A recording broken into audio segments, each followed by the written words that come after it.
សួស្តីអ្នកទាំងអស់គ្នាចឹងនេះខ្ញុំលើកយក anime មួយរឿងទៀតដើម្បីចែកជូនគ្នាយើងទស្សនាសម្រាប់រឿងមុនខ្ញុំសូមផ្អាកមួយរយៈសិនដោយសារ YouTube ពុំមានយប់មិញមួយហើយចឹងអត់ហ៊ានផុសបន្តទៀតទេខ្លាចជាប់ទៅ2ដងទៀត channel នេះទៅស្រុកហ្មងឆ្លៀតពេលនឹងដែរយើងនឹងទៅមើលរឿងថ្មីទាំងអស់គ្នាតោះកុំឲ្យខាតពេលវេលាយូរយើងចូលទៅកាន់សាច់រឿងតែម្ដងចាប់ផ្ដើមនៅសាច់រឿងមកនៅក្នុងគ្រួសារតកូលូឈៀងហ្វឹងកំពុងតែធ្វើម្ហូបយ៉ាងញាប់ដៃញាប់ជើងរីឯនៅម្ខាងទៀតគឺជាប្រពន្ធរបស់គាត់លិនវ៉ាន់ឈិងស្រស់ពេលនៅកូនស្រីរបស់ពួកគេទាំងពីរក៏ចង់លួចនំញ៉ាំតែក៏ត្រូវបានឈិងហ្វឹងចាប់បានថានាងពិតជារពឹសដូចឆ្មាមួយមែនរួចក៏ឲ្យនាងទៅលាងដៃសិនទៅនាងល្អិតម្នាក់នេះពិតជាក្បាលខូចឌឺដងទៅកាន់ឪពុកហើយក៏បានដើរចាកចេញតែគណៈពេលនោះក៏បានឮសំឡេងមួយដូចជាធ្លាប់ស្គាល់បញ្ញាប់រត់ចេញទៅហៅបងប្រុសតែក្រោយពីមកមើលមិនមែនជាបងប្រុសនាងទេកញ្ញាម្នាក់នោះនាងក៏បានសុំទោសដែរកុហកហើយនាងមកនេះដើម្បីយកកាដូមកជូនថ្ងៃខួបកំណើតរបស់ដុងលីខ្ញុំខំចូលទៅលើភ្នំទៅទិញវាដោយផ្ទាល់អ្នកគេទៅតែផលិតវាប៉ុណ្ណោះឯងចូលចិត្តទេដុងលីក៏បានយកព្រមទាំងអរគុណទៅកាន់បងស្រីលីងអឺស្ទើរពេលនោះវ៉ាន់ឆេងក៏បានហៅលីងអឺចូលមកក៏បានជម្រាបសួរទៅកាន់អ្នកទាំងពីរព្រមទាំងសួរមិនបានឆៅកើមិនទាន់ត្រឡប់មកវិញទេឈីងហ្វឹងក៏បានប្រាប់ប្រហែលថ្ងៃមុនខ្ញុំបានសរសេរសម្បត្តិប្រាប់ទៅគេហើយតែគេក៏មានកិច្ចការរវល់ក្នុងការវិតម្លៃមិនអាចមកបានទេតតែថ្ងៃចូលឆ្នាំទៅគេអាចត្រឡប់មកវិញបានអាឡឺតមួយនេះក៏ពិតជាចំមែនខួបកំណើតប្អូនស្រីគេប៉ុណ្ណាណីបែរជាមិនមកទៅវិញតែតុងលីនាងពិតជាឆ្លាតមែននាងក៏បាននិយាយបងប្រុសខ្ញុំគឺជាមនុស្សដែលល្អបំផុតគាត់នឹងត្រឡប់មកវិញនៅពេលដែលគាត់ធ្វើការរួចវ៉ាន់ឈិងក៏បានអស់សំណើចប្រាប់ទៅកាន់នាងល្អិតថាពួកគេប្រកាសជាការពារបងប្រុសនាងបានល្អជាមិនខានរួចក៏ប្រាប់ឲ្យគ្រប់គ្នាញ៉ាំអាហារទាំងអស់នេះតាមសប្បាយទៅតែនាងមិនទាន់និយាយចប់ស្រួលវួរផងសំណាក់ក៏បានប្រេះបែកឈិងហ្វឹងក៏បានស្រែកប្រាប់ប្រពន្ធគាត់ឲ្យប្រុងប្រយ័ត្នរួចក៏បានស្ទុះទៅការពារអ្នកទាំងពីរកាត់មកកាន់ខាងក្រៅវិញយើងក៏បានឃើញនៅពោះកាត់អ្នកក្រេកមួយក៏បានបង្ហាញខ្លួនអមទៅដោយវត្តមានបរិស2នាក់ហើយគេគឺជាស្ដេចបិសាចជីយ៉ាវនិយាយចេញមកថាសម្រាប់គំតុកម្នាក់អសោះ80ម៉ោងក្រោយមកយើងក៏បានឃើញនៅសំណាក់គ្រូសាលូត្រូវបានខ្ទេចខ្ទីលីងក៏ត្រូវបានជីយ៉ាវចាប់កវួចកឡើងទៅខាងលើបើទោះបីជានាងខំប្រឹងរើយ៉ាងណាក៏នៅតែមិនអាចឈ្នះគេបានចុងក្រោយក៏ត្រូវបានគេកាច់បំបាក់កទម្លាក់ទៅខាងក្រោមវិញតែឡែកតុងលីវិញក៏កំពុងតែយំស្រែកហៅឪពុករីឯវ៉ាន់ឈិងក៏បានងើបមកទាំងវេទនាស្រែកប្រាប់កូនស្រីឲ្យបញ្ញាប់រត់ទៅនិយាយចប់ក៏ស្ដាប់តែនារីម្នាក់បានយកជើងនាងចាក់ទម្លុះខ្លួនស្លាប់ភ្លាម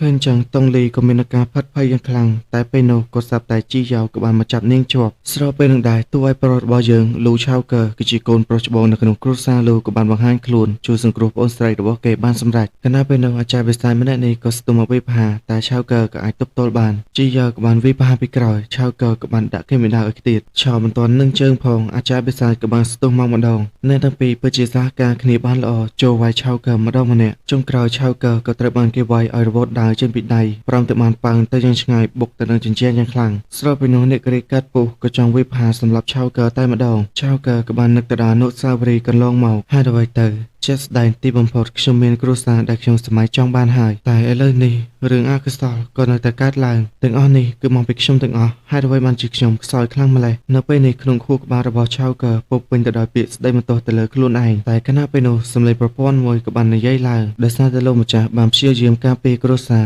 ទៅធ្វើអារម្មណ៍ប្រែប្រួលយ៉ាងខ្លាំងធ្វើឲ្យប្រព័ន្ធមាននៅការរំជើបរំជួលនៅពេលនេះការបាត់ពិសោធន៍បានផ្ដល់ឲ្យនៅវិញ្ញាណពិសេសមួយទៅកាន់លោកម្ចាស់ការមួយនេះនឹងចាប់ផ្ដើមបើកដោយស្វ័យប្រវត្តិគណៈពេលនេះធម្មពលឆៅកើក៏ពិតជាខ្លាំង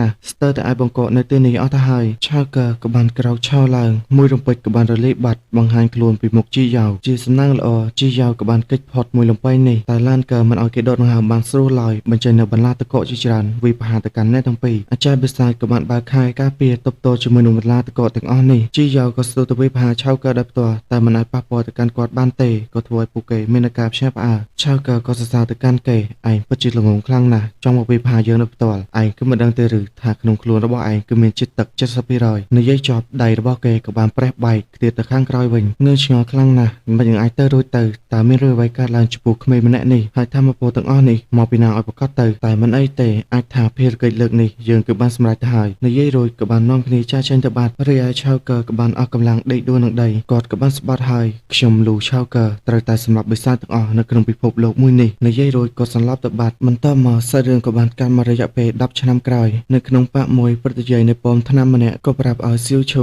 ត្រូវទៅហៅនាងថាចវាយទោះបីជានិកាយមកបានជាប់ពាក់ព័ន្ធជាមួយនឹងនិកាយដាវក៏ដោយតែវាក៏មានបញ្ហាមួយចំនួនតែកុំបារម្ភអីមេបករួមទាំងព្រឹទ្ធចារ្យជាន់ខ្ពស់មួយចំនួនបានរៀបចំរឿងនេះអស់ទៅហើយតែភ្លាមក៏ចាប់អារម្មណ៍ថាសៀវឈូបានបាត់ពីដៃរបស់គាត់ក៏លេចទៅសួរនាងតើចង់ទៅណាសៀវឈូក៏ប្រាប់អ្នកគ្រូថានាងដូចជាភ្លេចកៅអៅខ្លះនៅផ្ទះគាត់ក៏បានប្រាប់នាងឲ្យទុកចិត្តទៅលើនិកាយចុះហើយក៏ឲ្យនាងយកតម្រាប់តាមបារម្ភម្នាក់នោះទោះបីជាគាត់ត្រូវជាប់គាំងនៅដំណាក់កាលដំបូងអស់រយៈពេល10ឆ្នាំក៏ដោយក៏គាត់នៅតែបន្តវឹកហាត់មិនឈប់ឈរដោយមិនសម្រាកនោះឡើយនាងល្អិតដរាបណានាងសន្យាជាមួយនឹងខ្ញុំថាខិតខំប្រឹងប្រែងវឹកហាត់នោះសៀវឈូក៏បានកាត់សុំអ្នកគ្រូជូននាងហោះហើរជុំវិញទីនេះខ្ញុំសៀវឈូនឹងខិតខំប្រឹងប្រែងវឹកហាត់មិនឲ្យអ្នកគ្រូខកបំណងនោះឡើយលើបែបនេះគាត់ក៏សប្បាយចិត្តចាប់អោបសៀវឈូឡើងហក់ចូលទៅខាងក្រោមរួចក៏បានបញ្ចេញនូវឆាតរបស់នាងមកធ្វើឲ្យពួកគេអណ្ដែតឡើងទៅខាងលើវិញឃើញបែបនេះសៀវឈូនាងក៏បានសប្បាយចិត្តយ៉ាងខ្លាំងព្រមទាំងសួរទៅកាន់អ្នកគ្រូតើលោកគ្រូពូគាត់គឺជាមនុស្សប្រភេទណាទៅនាងក៏បានប្រាប់គាត់គឺជាមនុស្សដែលតែងតែនិយាយមិនសមហេតុផលប៉ុន្តែគាត់គឺជាមនុស្សដែលត្រូវបានទុកចិត្តទៅដោយលោកគ្រូរបស់គាត់យ៉ាងខ្លាំងបន្ទាប់ពីបានជួបគាត់អ្នកប្រកាសជាដឹងហើយប៉ុន្តែយ៉ាងណាគាត់ក៏មាននូវចរិតចម្លែកបន្តិចមិនគួរធ្វើតាមគាត់ទេមួយសន្ទុះក្រោយអ្នកទាំងពីរក៏បានធ្វើដំណើរមកដល់សំណាក់មួយសៀវឈូចុះមកក៏បានចាប់អារម្មណ៍ទៅកាន់បរិសម្នាក់ដែលកំពុងតែឈរនៅលើដំបូលហើយម្នាក់នេះគ្មាននរណាឆ្ងាយទេគឺជាឆៅកាគាត់ក៏បានឆោសុតកំណាប់តែម្នាក់ឯងគ្រាន់តែបានលើកំណាប់របស់គាត់ពិតជាយាយក៏បានងឹតមកតែសៀវឈូក៏សរសើរពិតជាអស្ចារ្យណាស់រួចក៏សួរអ្នកគ្រូគាត់គឺជាលោកគ្រូពូមែនទេតង់លីក៏បញ្ញាមកបិទតិចនាងកុំឲ្យស្ដាប់ប្រយ័ត្នឆ្លងពីគាត់រួចក៏ស្រែកប្រាប់បងប្រុសថានេះគឺជាសិស្សថ្មីរបស់នាងសៀវឈូឆើក៏បានកលែកមើ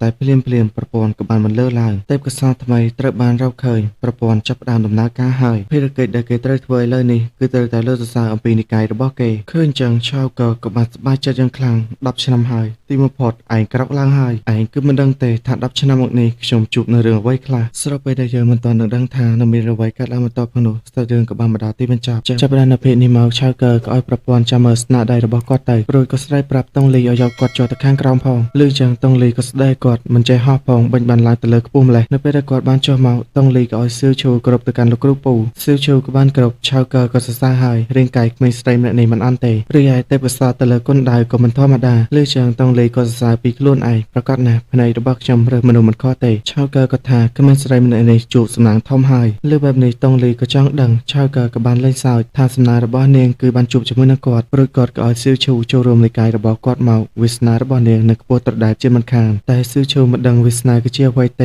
េនាងគ្រាន់តែដឹងថាអ្នកគ្រូបានសន្យាថានឹងឲ្យស្ករក្រប់របស់នាងជារៀងរាល់ថ្ងៃលេងចឹងគាត់ក៏យកព្រមឲ្យស្ករក្រប់នាងញ៉ាំនាងក៏បានសប្បាយចិត្តរួចក៏ចូលរួមជាមួយនិកាយរបស់គាត់ឆៅក៏បានប្រកាសថាចាប់ពីពេលនេះតទៅនាងនឹងក្លាយជាសិស្សច្បងគេនៅក្នុងនិកាយរបស់ខ្ញុំហើយគណៈពេលដែលចង់និយាយបន្តនោះក៏ត្រូវបានតុងលីគាត់ប្រាប់បងប្រុសថាសៀវឈូបានដើរលេងពេញមួយថ្ងៃហើយនាងក៏ត្រូវការសម្រាកក្រៅពីនឹងទៀតការចុះពីលើភ្នំរបស់នាងលើកនេះនាងក៏បានដឹងនៅព័ត៌មានខ្លះស្ដេចបិសាចបានបង្ហាញខ្លួនម្ដងទៀតហើយឆៅក៏ក្តាប់ដៃយ៉ាងណែនហើយគាត់ថា10ឆ្នាំហើយទីបំផុតពួកឯងបានបង្ហាញខ្លួនហើយរួចគាត់ក៏បានរំលឹកប្រាប់តាមពិតទៅគាត់គឺជាមនុស្សដែលបានឆ្លងចូលមកក្នុងហ្គេមគាត់បានចូលមកក្នុងអាណាចក្រធានសៀននេះអស់រយៈពេល18ឆ្នាំហើយនៅជីវិតខាងក្រៅមិនដែលមាននរណាខ្វាយខ្វល់ជាមួយនឹងខ្ញុំទេសូម្បីតែឪពុកម្ដាយខ្ញុំបានចំណាយពេលជាច្រើនទៅលើហ្គេមមួយនេះអ្នកណាទៅដឹងទៅថាខ្ញុំបែរជាធ្លាក់ចូលនៅក្នុងអាណាចក្រមួយនេះហើយនិកាយមកគឺជានិកាយដែលមិនសូវមានអ្នកស្គាល់ទេខ្ញុំមិនដែលកត់សម្គាល់អំពីរឿងនេះឡើយប៉ុន្តែនិកាយដ៏តូចមួយនេះបានផ្ដល់នូវអារម្មណ៍ដែលខ្ញុំមិនដែលជួបប្រទះកន្លងមករហូតមកដល់ថ្ងៃមួយបិសាចបានយកពួកគាត់រួមទាំងក្តីសោកទាំងអស់ចេញអំពីខ្ញុំចាប់ពីថ្ងៃនោះមកទើបខ្ញុំដឹងថាទោះបីប្រព័ន្ធបានផ្ដល់នូវកម្លាំងខ្លាំងក្លាមកកាន់ខ្ញុំក៏ដោយប៉ុន្តែវាបានតែបណ្ដោះអាសន្នប៉ុណ្ណោះនៅថ្ងៃអនាគតខ្ញុំគឺត្រូវតែពឹងផ្អែកទៅលើខ្លួនឯងតែបើទោះបីជាខ្ញុំខិតខំប្រឹងប្រែងយ៉ាងណាក៏នៅតែមិនមានលទ្ធផលហើយចាប់តាំងពីពេលនោះមកប្រព័ន្ធក៏មិនបានលេចចេញមកម្ដងទៀតដែរតែនេះវាពិតជាមានតម្លៃសម្រាប់ខ្ញុំដើម្បីក្លាយជាមនុស្សរឹងមាំនៅថ្ងៃអនាគតយ៉ាងណាមិញរយៈពេល10ឆ្នាំបានកន្លងផុតទៅខ្ញុំលូឆៅក៏បានត្រឡប់មកវិញហើយពួកបិសាចពួកឯងទៅនឹងស្លាប់ឲ្យហើយទៅបន្តមកសាច់រឿងក៏បានកម្មមកដល់សៀវឈូក៏កំពុងតែវឹកហាត់គុនដាវភ្លាមក៏សត្វបានលឺសំឡេងតុងលីបានស្រែកព្រោះតែឆៅក៏បានបបួលនាងចុះពីលើភ្នំដើម្បីស្វែងរកថ្នាំសម្អាតខួរឆ្អឹងឆៅក៏ក្រែបន្តិចក៏បានប្រាប់បងប្អូនយើងទាំងពីរខានចុះពីលើភ្នំជាយូរមកហើយចាប់ទៅថាលើកនេះពួកយើងចុះទៅដើរលេងទៅចុះកុំរំអីឯងមិនចាំបាច់ធ្វើអ្វីនោះឡើយអាយ៉ាមើលទឹកមកទៅប្រហែលជាសប្បាយចិត្តណាស់ហើយឃើញនាងដូចជាមិនខ្វល់ពីគាត់បែបនេះឆៅក៏ចាប់ផ្ដើមរំអួយដាក់អូនស្រីរបស់គាត់ស្រគៀលត្រជាខ្លាំងពេកនឹងនាងក៏បានប្រាប់ឲ្យបងប្រុសឈប់ ព្រមទាំងលោតែម្នាក់ឯងមិនបានជាបងប្រុសខ្ញុំប្លែកខ្លាំងម្លេះជាធម្មតាគាត់ដូចជាស្រីកមុំចឹងមិនដែលចេញពីផ្ទះទេចុះមិនបានជាលើកនេះគាត់ចង់ចុះពីលើភ្នំទៅវិញរួចក៏សួរបងប្រុសតើមានកម្រងធ្វើអ្វីឆៅកើក៏បានប្រាប់នាងវិញថានាងគឺមិនដឹងអ្វីនោះទេពេលនេះគាត់គឺចិត្តទម្លុះកម្រិតហើយការចុះពីលើភ្នំលើកនេះគាត់គឺស្វែងរកឱសថដើម្បីមកទម្លុះកម្រិតរបស់គាត់លឺចឹងតុងលីក៏មានការសប្បាយចិត្តប្រាប់បងប្រុសថានាងទៅរៀបចំឲ្យបានសិនថ្ងៃស្អែកចាំចេញដំណើរតែឆៅកើមិនចង់រងចាំទៀតនោះឡើយគាត់ក៏ចង់ចេញដំណើរនៅថ្ងៃនេះប៉ែសម័យក្រោយមកអ្នកទាំង3ក៏បានធ្វើដំណើរចុះពីលើភ្នំស្របពេលនោះដែរនៅម្ខាងទៀតក៏មាននៅបរិសម្នាក់កំពុងតែឈរមើលអ្នកទាំង3ហើយគេក៏មានឈ្មោះថាយូយាជាសិស្សមកពីនិកាយដាវយូយាក៏សួរទៅកាន់អ្នកគ្រូមិនបានជាពួកយើងមិនធ្វើដំណើរជាមួយនឹងពួកគេទៅតែព្រឹទ្ធាយាយអូនម្នាក់នេះក៏ប្រាប់ឲ្យគេកុំបញ្ញាពេកអីរងចាំមើលនៅរឿងល្អសិនទៅយូយាក៏បានរំលឹកទៅដល់ការវឹកហាត់របស់ឆៅកើគាត់ខិតខំប្រឹងប្រែងវឹកហាត់អស់រយៈពេល10ឆ្នាំមកហើយចុះមិនបានជាមិនទាន់ឆ្លងកាត់ដំណាក់កាលដំបូងចឹងតាមអ្វីដែលព្រឹទ្ធាយាយអូនដឹងនោះតាំងពីក្មេងមកយូជាគេក៏យកចិត្តទុកដាក់ទៅលើគាត់ណាស់ហើយខ្ញុំក៏បានដឹងនៅដំណឹងមួយថានិកាយដាវនឹងចាប់ផ្ដើមក្តាប់ទៅលើនិកាយម៉ូហើយនេះក៏ជាមូលហេតុដែលនាងចុះពីភ្នំដែរតែយូជាមិនជឿនោះឡើយអ្នកគ្រូក៏មកកោកខ្ញុំឲ្យសោះព្រឹទ្ធាយាយអូននិងជីងក៏បានសើចប្រាប់ថានាងគ្រាន់តែញាស់គេលេងប៉ុណ្ណោះបន្ទាប់មកសាច់រឿងក៏បានកាប់មកដល់វារហដ្ឋានដ៏ស្ងប់ស្ងាត់មួយកន្លែងអ្នកទាំង3ក៏បានធ្វើដំណើរឆ្លងកាត់ទីនេះស៊ូឈូក៏សួរអ្នកគ្រូមិនបានជាមិនឲ្យនាងរៀនអំពីលោកគ្រូពូអញ្ចឹងតុងលីក៏បានប្រាប់ថាដោយសារតែគាត់បានជួយសង្គ្រោះនាងទៅធ្វើឲ្យគាត់បានប៉ះពាល់ទៅលើខួរក្បាលគាត់តែងតែរំលឹកអំពីប្រព័ន្ធតែនាងមិនដឹងទេថាប្រព័ន្ធគឺជាអ្វីមិនចាំបាច់ខ្វល់អំពីពាក្យសម្ដីរបស់គាត់ទេឯងគឺជាសសរទ្រូងនៃនិកាយរបស់យើងបច្ចុប្បន្នចឹងហើយក៏មិនសាននិយាយជាមួយនឹងគាត់ពេកប្រយ័ត្នប៉ះពាល់ខួរក្បាលដែរដល់ឡៃឆៅកើនេះវិញក៏កំពុងតែអស់មើលបេសកកម្មដែលប្រព័ន្ធបានដាក់ឲ្យបេសកកម្មមួយនេះឆៅកើត្រូវតែសម្លាប់ពូខធ្យូងខ្មៅដែលស្ថិតនៅកម្រិតទី10ឬមួយក៏ជាកម្រិតចវាយនេះជាមួយនឹងកម្លាំងរបស់គាត់បច្ចុប្បន្ននេះគ្មានសង្ឃឹមអាចឈ្នះវាបានទេប៉ុន្តែគាត់គឺធ្លាប់លេងហ្គេមនេះឡើងស្ទាត់ជំនាញហើយប៉ុន្តែនេះគឺគ្មានបញ្ហាចំណុចខ្សោយវានៅកន្លែងណាគាត់គឺសិតតែដឹងទាំងអស់ជួយទទួលនៅបេសកកម្មនេះហើយក៏បានញញឹមដោយភាពជឿជាក់ភ្លាមតុងលីក៏បានស្រែកហៅបងប្រុសឲ្យមកមើលទីនេះឆៅកើដើរមកមើលក៏បានឃើញនៅឱសថសម្អាតខួរឆ្អឹងតែនៅពីលើវាក៏មាននៅពស់ធ្យូងខ្មៅដ៏ធំកំពុងតែដេកលូកអ្នកទាំង3ពិតជាសប្បាយចិត្តរីឯតុងលីក៏បានសរសើរហើយថាពួកគេពិតជាសំណាងណាស់ព្រោះតែឱសថសម្អាតខួរឆ្អឹងដល់ទៅ3ឯណោះជាពិសេសនោះពស់នេះក៏កំពុងតែកេងលូកជាឱកាសរបស់យើងហើយគណៈពេលដែលនាងបានងាកក្រោយហៅបងប្រុសនោះឆៅកើក៏បានទៅបេះនៅឱសថនោះបាត់ហើយគាត់ក៏ព្យាយាមស្រែកយ៉ាងលឺប្រាប់ប្អូនស្រីដើម្បីឲ្យពស់នោះបានក្រោកឡើងមកហើយពិតជាដោយអ្វីដែលគាត់ចង់បានមែនពស់ធ្យូងខ្មៅក៏បានបើកភ្នែកដ៏ក្រហមឆ្អិនឆ្អៅរបស់គេមកតុងលីឃើញចឹងក៏ផាត់ភ័យកាំងនិយាយអ្វីលែងចាញ់រីឯស៊ូឈូក៏បានស្រែកប្រាប់លោកគ្រូពស់ថាពស់នោះបានភ្ញាក់ឡើងហើយតែឆៅកើគាត់មិនបានភ័យខ្លាចទេព្រោះតែជាកម្រងរបស់គាត់រីឯយូយាជាមួយនឹងនីងជីងក៏ចង់ងឹតមុខអបិនេះចង់ធ្វើអ្វីនឹងដែលឆៅកើនេះវិញគាត់ធ្វើជាភ័យខ្លាចកិច្ចអំពីការត្របាក់របស់ពស់នោះរីឯតុងលីក៏បារម្ភបញ្ចេញដៃចង់ទៅជួយតែនាងក៏បានគិតឡើងវិញថានេះគឺជាឱកាសល្អសម្រាប់បងប្រុសទទួលបានបទពិសោធន៍ខ្លះស្របពេលនោះដែរឆៅកើក៏ត្រូវបានពស់នោះវាត់មួយកន្ទុយតែគាត់ក៏បានហក់កិច្ចផុតប្រងទៅបានជន់ទៅលើក្បាលវាចាប់ទាញស្នែងរបស់វាចុះឡើងពស់នោះក៏ព្យាយាមរើព្រមទាំងស្រែកបញ្ចេញសំឡេងមកយ៉ាងខ្លាំងចុងក្រោយឆៅកើក៏ត្រូវបានវាបោះហោះឡើងទៅលើអាកាសគណៈពេលនោះដែរពស់នោះក៏ចង់ស្ទុះមកត្របាក់គាត់តែជាលទ្ធផលនោះក៏ត្រូវបានស៊ីមួយកំភ្លៀងរបស់ឆៅកើធ្លាក់ចូលទៅក្រោមវិញឃើញចឹងយូយាគេក៏បានស្ទាបថ្ពាល់ខ្លួនឯងហាក់បីដូចជាធ្លាប់បានឆៅកើទះមួយកំភ្លៀងដែរអញ្ចឹងបន្ទាប់ពីវគ្គមុនក្រោយពេលយូយាឃើញឆៅកើទះទៅកាន់ពស់នោះមួយកំភ្លៀងក៏នឹកទៅដល់អតីតកាលកាលពីគេនៅក្មេងឆៅកើក៏ធ្លាប់ទះគេមួយកំភ្លៀងអញ្ចឹងដែររីឯពស់ធ្យូងខ្មៅកម្រិត10ដែរតែស៊ីមួយកំភ្លៀងដេកស្អាតប្រព័ន្ធក៏បានចេញមកអបអរសាទរដែលបានសម្លាប់ពស់ធ្យូងខ្មៅទទួលបានបន្ទុកប័ណ្ណពិសោធន៍ 10000 រង្វាន់សម្រាប់ភារកិច្ចមួយនេះគឺជារាងកាយដ៏អស្ចារ្យដែលមាននៅកម្រិត S3បន្ថែមពីនឹងទៀតក៏មានការរស់ឡើងវិញវិញ្ញាណពណ៌ទឹកក្រចំនួន5ទៀតឆៅកើក៏សប្បាយចិត្តជាមួយនឹងរង្វាន់ទាំងអស់នេះតុងលីឯងចាំមើលទៅឯងប្រកាសជាមានមោទនភាពជាមួយនឹងបងប្រុសម្នាក់នេះរួចក៏រំលឹកទៅដល់ការរស់ឡើងវិញចំនួន5នេះក៏មានន័យថាខ្ញុំគឺអាចរស់ឡើងវិញចំនួន5ដងឬក៏ជាជីវិត5ទៀតការវិញ្ញាណពណ៌ទឹកក្រនេះពិតជាអស្ចារ្យណាស់ហើយមានតែខ្ញុំទេដែលមានសំណាងខ្លាំងបែបនេះនិយាយតែម្នាក់ឯងសោយតែម្នាក់ឯងស៊ីវឈូដែលនៅខាងក្រៅនោះក៏សួរឲ្យលោកគ្រូពូកើតអីនឹងឆៅកើក្រហមបន្តិចក៏ប្រាប់តែគ្មានអ្វីទេរួចក៏បបួលអ្នកទាំងពីរធ្វើដំណើរបន្តក្រោយពីធ្វើដំណើរអស់មួយសន្ទុះអ្នកទាំង3ក៏បានមកដល់កន្លែងមួយតុងលីក៏បានសរសើរថាទីនេះពិតជាមានទេសភាពស្រស់ស្អាតណាស់រួចក៏ឲ្យពួកគេចូលសម្រាកនៅទីនេះសិនទៅក្រោយពីចូលមកដល់ខាងក្រោមតុងលីក៏បានបញ្ចេញនៅកម្រាលមួយដើម្បីអង្គុយវឹកហាត់ឆៅកើក៏បានដើរទៅអង្គុយមុនតែម្ដងតុងលីក៏ប្រាប់បងប្រុសកុំឲ្យបង្កបញ្ហាអីតែក៏ត្រូវបានគាត់បដិសញ្ញាឲ្យឈប់និយាយព្រោះតែពេលនេះឬគល់ខាងវិញ្ញាណរបស់គាត់ចិត្តភ្ញាក់ឡើងហើយស្របពេលនោះដែរកាត់មកកាន់គ្រូសិស្សទាំងពីរនាក់នេះវិញក៏នៅតែបន្តតាមដានទៅកាន់ពួកគេព្រឹទ្ធាចារ្យអូនក៏សួរកូនសិស្ស ឯងគិតថាគេមានឱកាសដាស់ឬគល់ខាងវិញ្ញាណបានទេយូរយាបានរំលឹកតាំងពីបុរាណមកមានតែគ្រួសាររាជវង្សសង្ឃប៉ុណ្ណោះដែលបានដាស់នៅឬគល់ខាងវិញ្ញាណក្នុងអាយុ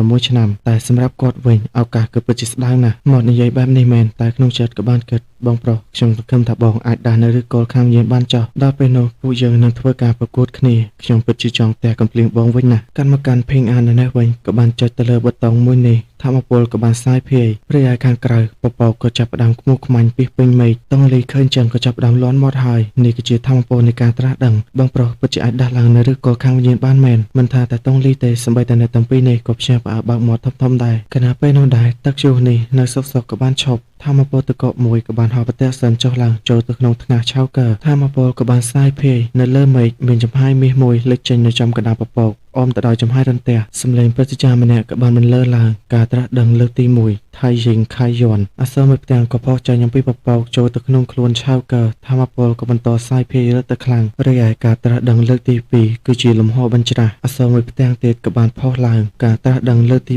3សៀនគូទី4ប្រលឹងតកកទី5ក្រហើមនិក្រេទាំង9ទី6ជីងហៃភីងស៊ីនទី7ចំណោព្រះច័ន្ទចុងក្រោយទី8គឺជាធម្មពលឈីឆោកើហើបន្តិចក៏ថាធម្មពលឋានសួគ៌អីទៅចេញមកប្រាប់តែប៉ុណ្្នឹងតែមែនទេព្រោះតែគាត់ដូចជាមិនមានអារម្មណ៍អ្វីតតែសោះតាមការនិយាយរបស់គេខ្ញុំមានការត្រាស់ដឹងដល់ទៅ8រាងកាយរបស់ខ្ញុំគួរតែត្រូវបានផ្លាស់ប្ដូរក៏ប៉ុន្តែនៅក្នុងខ្លួនខ្ញុំពេលនេះដូចជាមិនមានអារម្មណ៍ពីធម្មពលតើសោះតើវាយ៉ាងម៉េចឲ្យពិតប្រាកដទៅនៅម្ខាងទៀតពិតទៅយាយអូនក៏ថាទេពកសោបែបនេះបើប្រៀបធៀបជាមួយនឹងថ្នាក់ដឹកនាំនៃកាយដាវក៏មិនចាញ់គ្នានោះទេរីឯឆៅកើក៏ថាអាចទេគេក៏ហកខ្ញុំចង្អុលទៅលើមេឃវាសនារបស់ខ្ញុំគឺជាអ្នកកំណត់មិនមែនស្ថិតលើមាត់របស់ឯងទេធម្មពលឋានសួគ៌ទេពកសោទាំង8ស្អីទៅយើងមិនចូលចិត្តឯងឡើយតែខណៈពេលនោះដែរសម្លេងក៏នៅតែបន្តមកទៀតការត្រាស់ដឹងលើកទី9ថៃឈីលើកនេះក្រដាស់នៅទេពកសោជាច្រើនក៏បានផុសចេញមកវត្តសិនជុំវិញខ្លួនឆៅកើតង់លីឃើញចឹងក៏លន់មកទៀតហើយទេពកសោដល់ទៅ9ឯណោះទុកឲ្យពួកគេភ្ញាក់ផ្អើលសិនទៅកាត់មកកាន់ឆៅកើឯនេះវិញក៏បញ្ចេញនៅឱសថសម្អាតខួរឆ្អឹងមកធ្វើការចម្រាញ់រួចគាត់ក៏បន្តវឹកហាត់ប្រព័ន្ធក៏បានលេចចេញមកដើម្បីឲ្យឆៅកើចុចទម្លុះទៅដល់កម្រិតទី10ឆៅកើក៏ថា10ឆ្នាំហើយទីបំផុតខ្ញុំអាចទម្លុះកម្រិតបានហើយរួចក៏ចុចយល់ព្រមធម្មពលក៏បានសាយភាយម្ដងទៀតតង់លីនៅខាងក្រៅក៏ចាប់ផ្ដើមលន់មកទៀតនេះគឺជាឋានសួគ៌ទី1ទី2ទី3ទី4ទី5ត្រឹមតែមួយផ្លែតគាត់អាចទម្លុះបាន5លំដាប់យូយានៅម្ខាងទៀតក៏ភ្ញាក់ផ្អើលដូចគ្នាអបិនេះជាវិស័យប្រភេទអ្វីទៅត្រឹមតែមួយផ្លែតអាចទម្លុះដល់លំដាប់ឋានសួគ៌ទី5 80ម៉ោងក្រោយឆៅកើក៏បានបញ្ចប់នៅការវឹកហាត់សៀវឈូក៏បានរត់មកសរសើរលោកគ្រូពូពិតជាអស្ចារ្យណាស់ឆៅកើអង្អែក្បាលសៀវឈូបដាក៏គិតមិនដាល់ទីបំផុតខ្ញុំមានធម្មពលខាងវិញ្ញាណនៅក្នុងខ្លួនហើយនេះគឺជាដំណាក់កាលដំបូងក្នុងការឆ្ពោះទៅក្នុងមេគានៃការវឹកហាត់ស្របពេលនោះយូយាក៏បានបង្ហាញខ្លួនសួរបងប្រុសតែចាំពាក្យសន្យារបស់ពួកយើងទេបងធ្លាប់ប្រាប់ថានៅពេលដែលបងអាចទម្លុះអាណាចក្របានហើយនឹងប្រយុទ្ធជាមួយនឹងខ្ញុំតែព្រឹទ្ធាយាយអូនក៏បានចុះមកប្រាប់អាល្អិតកុំបញ្ញាពេកអីឃើញចឹងតុងលីក៏បានគ្រប់អ្នកមីងព្រោះនាងគឺជាបងស្រីឈីងវ៉ាន់ដែលត្រូវជាម្ដាយតុងលីចំណែកឯយូជាគេពិតជាអន្តរសាសចង់ប្រកួតជាមួយនឹងឆៅកើខ្លាំងណាស់ហើយគេក៏នឹងបង្ក្រាបអាណាចក្ររបស់គេឲ្យស្ថិតនៅកម្រិតទី1លំដាប់ទី5ដោយទៅនឹងឆៅកើដែររីឯអ្នកមីងនីងគាត់ក៏ចង់ឃើញធម្មពលរបស់ឆៅកើដែរដល់បែបនេះឆៅកើក៏បានយកព្រមបន្ទាប់មកអ្នកទាំងពីរក៏រៀបចំធ្វើការប្រកួតជាមួយនឹងគ្នាយូយាក៏ឲ្យបងជីដូនមួយចាំទទួលទៅនិយាយរួចក៏ស្ទើរទៅកាន់ឆៅកើតែឆៅកើក៏អាចទប់ទល់យ៉ាងងាយស្រួលយូយាកាប់បណ្ដាលក៏ស្ទើរទៅកាន់គាត់មិនបានជាបណ្ដោះដាវអញ្ចឹងបងជីដូនមួយថ្ងៃនេះខ្ញុំនឹងធ្វើឲ្យបងដកដាវចេញមកឲ្យបាននិយាយមិនទាន់ចប់ផងក៏ត្រូវបានឆៅកើវាយឲ្យខ្ទាតគេក៏កាន់តែមួម៉ៅហើយលូឆៅកើបងកំពុងតែមើលងាយខ្ញុំមែនទេសមត្ថភាពរបស់ខ្ញុំមិនស័ក្តិសមឲ្យបងដកដាវទេឬស្រែកយ៉ាងខ្លាំងឲ្យឆៅកើដកដាវមកឆៅកើដកដង្ហើមធំបន្តិចក៏តបទៅវិញខ្ញុំមិនដកដាវព្រោះតែខ្ញុំគិតដល់ឯងបើខ្ញុំដកដាវមកនោះឯងស្លាប់ជាមិនខានលើចឹងយូក៏ចាប់ផ្ដើមលេងមែនតែនហើយបញ្ចេញនូវធម្មពលទៅកាន់ដាវរួចក៏លើកឡើងទៅខាងលើធ្វើការស្រូបយកធម្មពលនៅជុំវិញទីនេះកាលណាពេលនោះក៏មានផ្កាឈូកមួយបានផុសចេញពីក្រោយខ្នងគេឃើញបែបនេះយូក៏ដឹងហើយថាគាត់បានយល់ពីចេតនាដាវបាត់ទៅហើយតែអ្នកមីងនីងក៏បានប្រាប់ថានេះគ្រាន់តែមានរូបរាងស្ដីបន្តិចប៉ុណ្ណោះតែមិនថាយ៉ាងណាគេនៅក្មេងប៉ុណ្នេះអាចឈានទៅដល់កម្រិតទី3ថែមទាំងអាចយល់អំពីចេតនាដាវបានខ្លះនេះក៏អាចហៅបានថាជាទេពកោសល្យមួយរូបដែរសៀវឈូមិនយល់ក៏សួរអ្នកគ្រូតើចេតនាដាវគឺជាអ្វីតង់លីក៏បានប្រាប់ថាចេតនាដាវគឺជាចិត្តនឹងដាវរួមតែមួយអ្នកវឹកហាត់គុណដាវដែលបានឈានដល់កម្រិតនេះនឹងអាចបញ្ចេញនូវអំណាចអរូបីជាច្រើននៅថ្ងៃអនាគតឯងប្រកាសជាយល់ជាមិនខានដែលឡៃយូយេណែវិញក្រោយពីប្រមូលធម្មពលអស់រយៈពេលយ៉ាងយូរក៏បាននិយាយទៅកាន់ឆៅកើថ្ងៃនេះខ្ញុំមិនខ្វល់ថាបងចង់ដកដាវឬក៏អត់ទេប៉ុន្តែខ្ញុំគ្រាន់តែចង់រំលឹកចេតនាដាវរបស់ខ្ញុំមួយនេះគឺជាស្និតដាវដ៏ខ្លាំងបំផុតរបស់ខ្ញុំហើយដែលឡៃឆៅកើវិញក៏ទទួលរងនូវសម្ពាធនៃចេតនាដាវនេះដែរគាត់ក៏ទទួលស្គាល់ថាចេតនាដាវនេះពិតជាខ្លាំងមែនយូយេក៏បន្ត បងគួរតែដឹងហើយអំពីកម្លេតរបស់ពួកយើងទាំងពីរនិយាយរួចចំហាយដៃជាច្រើនក៏បានហោះទៅរកឆៅកើបន្តិចម្ដងគេក៏បានគិតនៅក្នុងចិត្តឲ្យបងជីដូនមួយឆាប់បោះបង់ទៅរីឯអ្នកមីងនីងគាត់ក៏បានត្រៀមធម្មពលដើម្បីជួយកាន់មកកាន់ឆៅកើនេះវិញក៏ត្រូវបានស្ទាប់ផ្កាឈូកដែលជាចេតនាដើររបស់យូជារុំព័ទ្ធគាត់ចិត្តតុងលីបារម្ភក៏បានប្រាប់បងប្រុសឲ្យប្រយ័ត្នខ្លួនផងភ្លាមស្រាប់តែជុំវិញទីនេះមានការប្រែប្រួលឆៅកើក៏មើលទៅកាន់ប្រពន្ធរបស់គាត់តែផ្សាប់អើព្រោះតែដើម្បីឲ្យគាត់ឈានទៅដល់កម្រិតទី1នៃចេតនាដើរនោះត្រូវតែចំណាយបន្ទុកបទពិសោធន៍ដល់តែមួយសែនណោះក៏ប៉ុន្តែនេះក៏ពិតជាមានតម្លៃនិយាយរួចក៏ប៉ះទៅលើផ្កាឈូកមួយនេះដើម្បីទទួលបាននូវចេតនាដើរកាន់មកកាន់ខាងក្រៅឯនេះវិញចេតនាដើររបស់យូជាក៏ត្រូវបានបំផ្លាញតុងលីក៏មានការសប្បាយចិត្តបងប្រុសក៏យល់ពីចេតនាដើរដែររីឯអ្នកមីងនីងក៏គិតក្នុងចិត្តឆៅកើអើយឆៅកើឯនឹងផ្ដល់ការផ្សាប់អាវបានដងទៀតមកដល់មីងដែលឡែយូជានេះវិញកុំសឹកចិត្តនោះឡើយស្ទុះទៅកាប់ឆៅកើ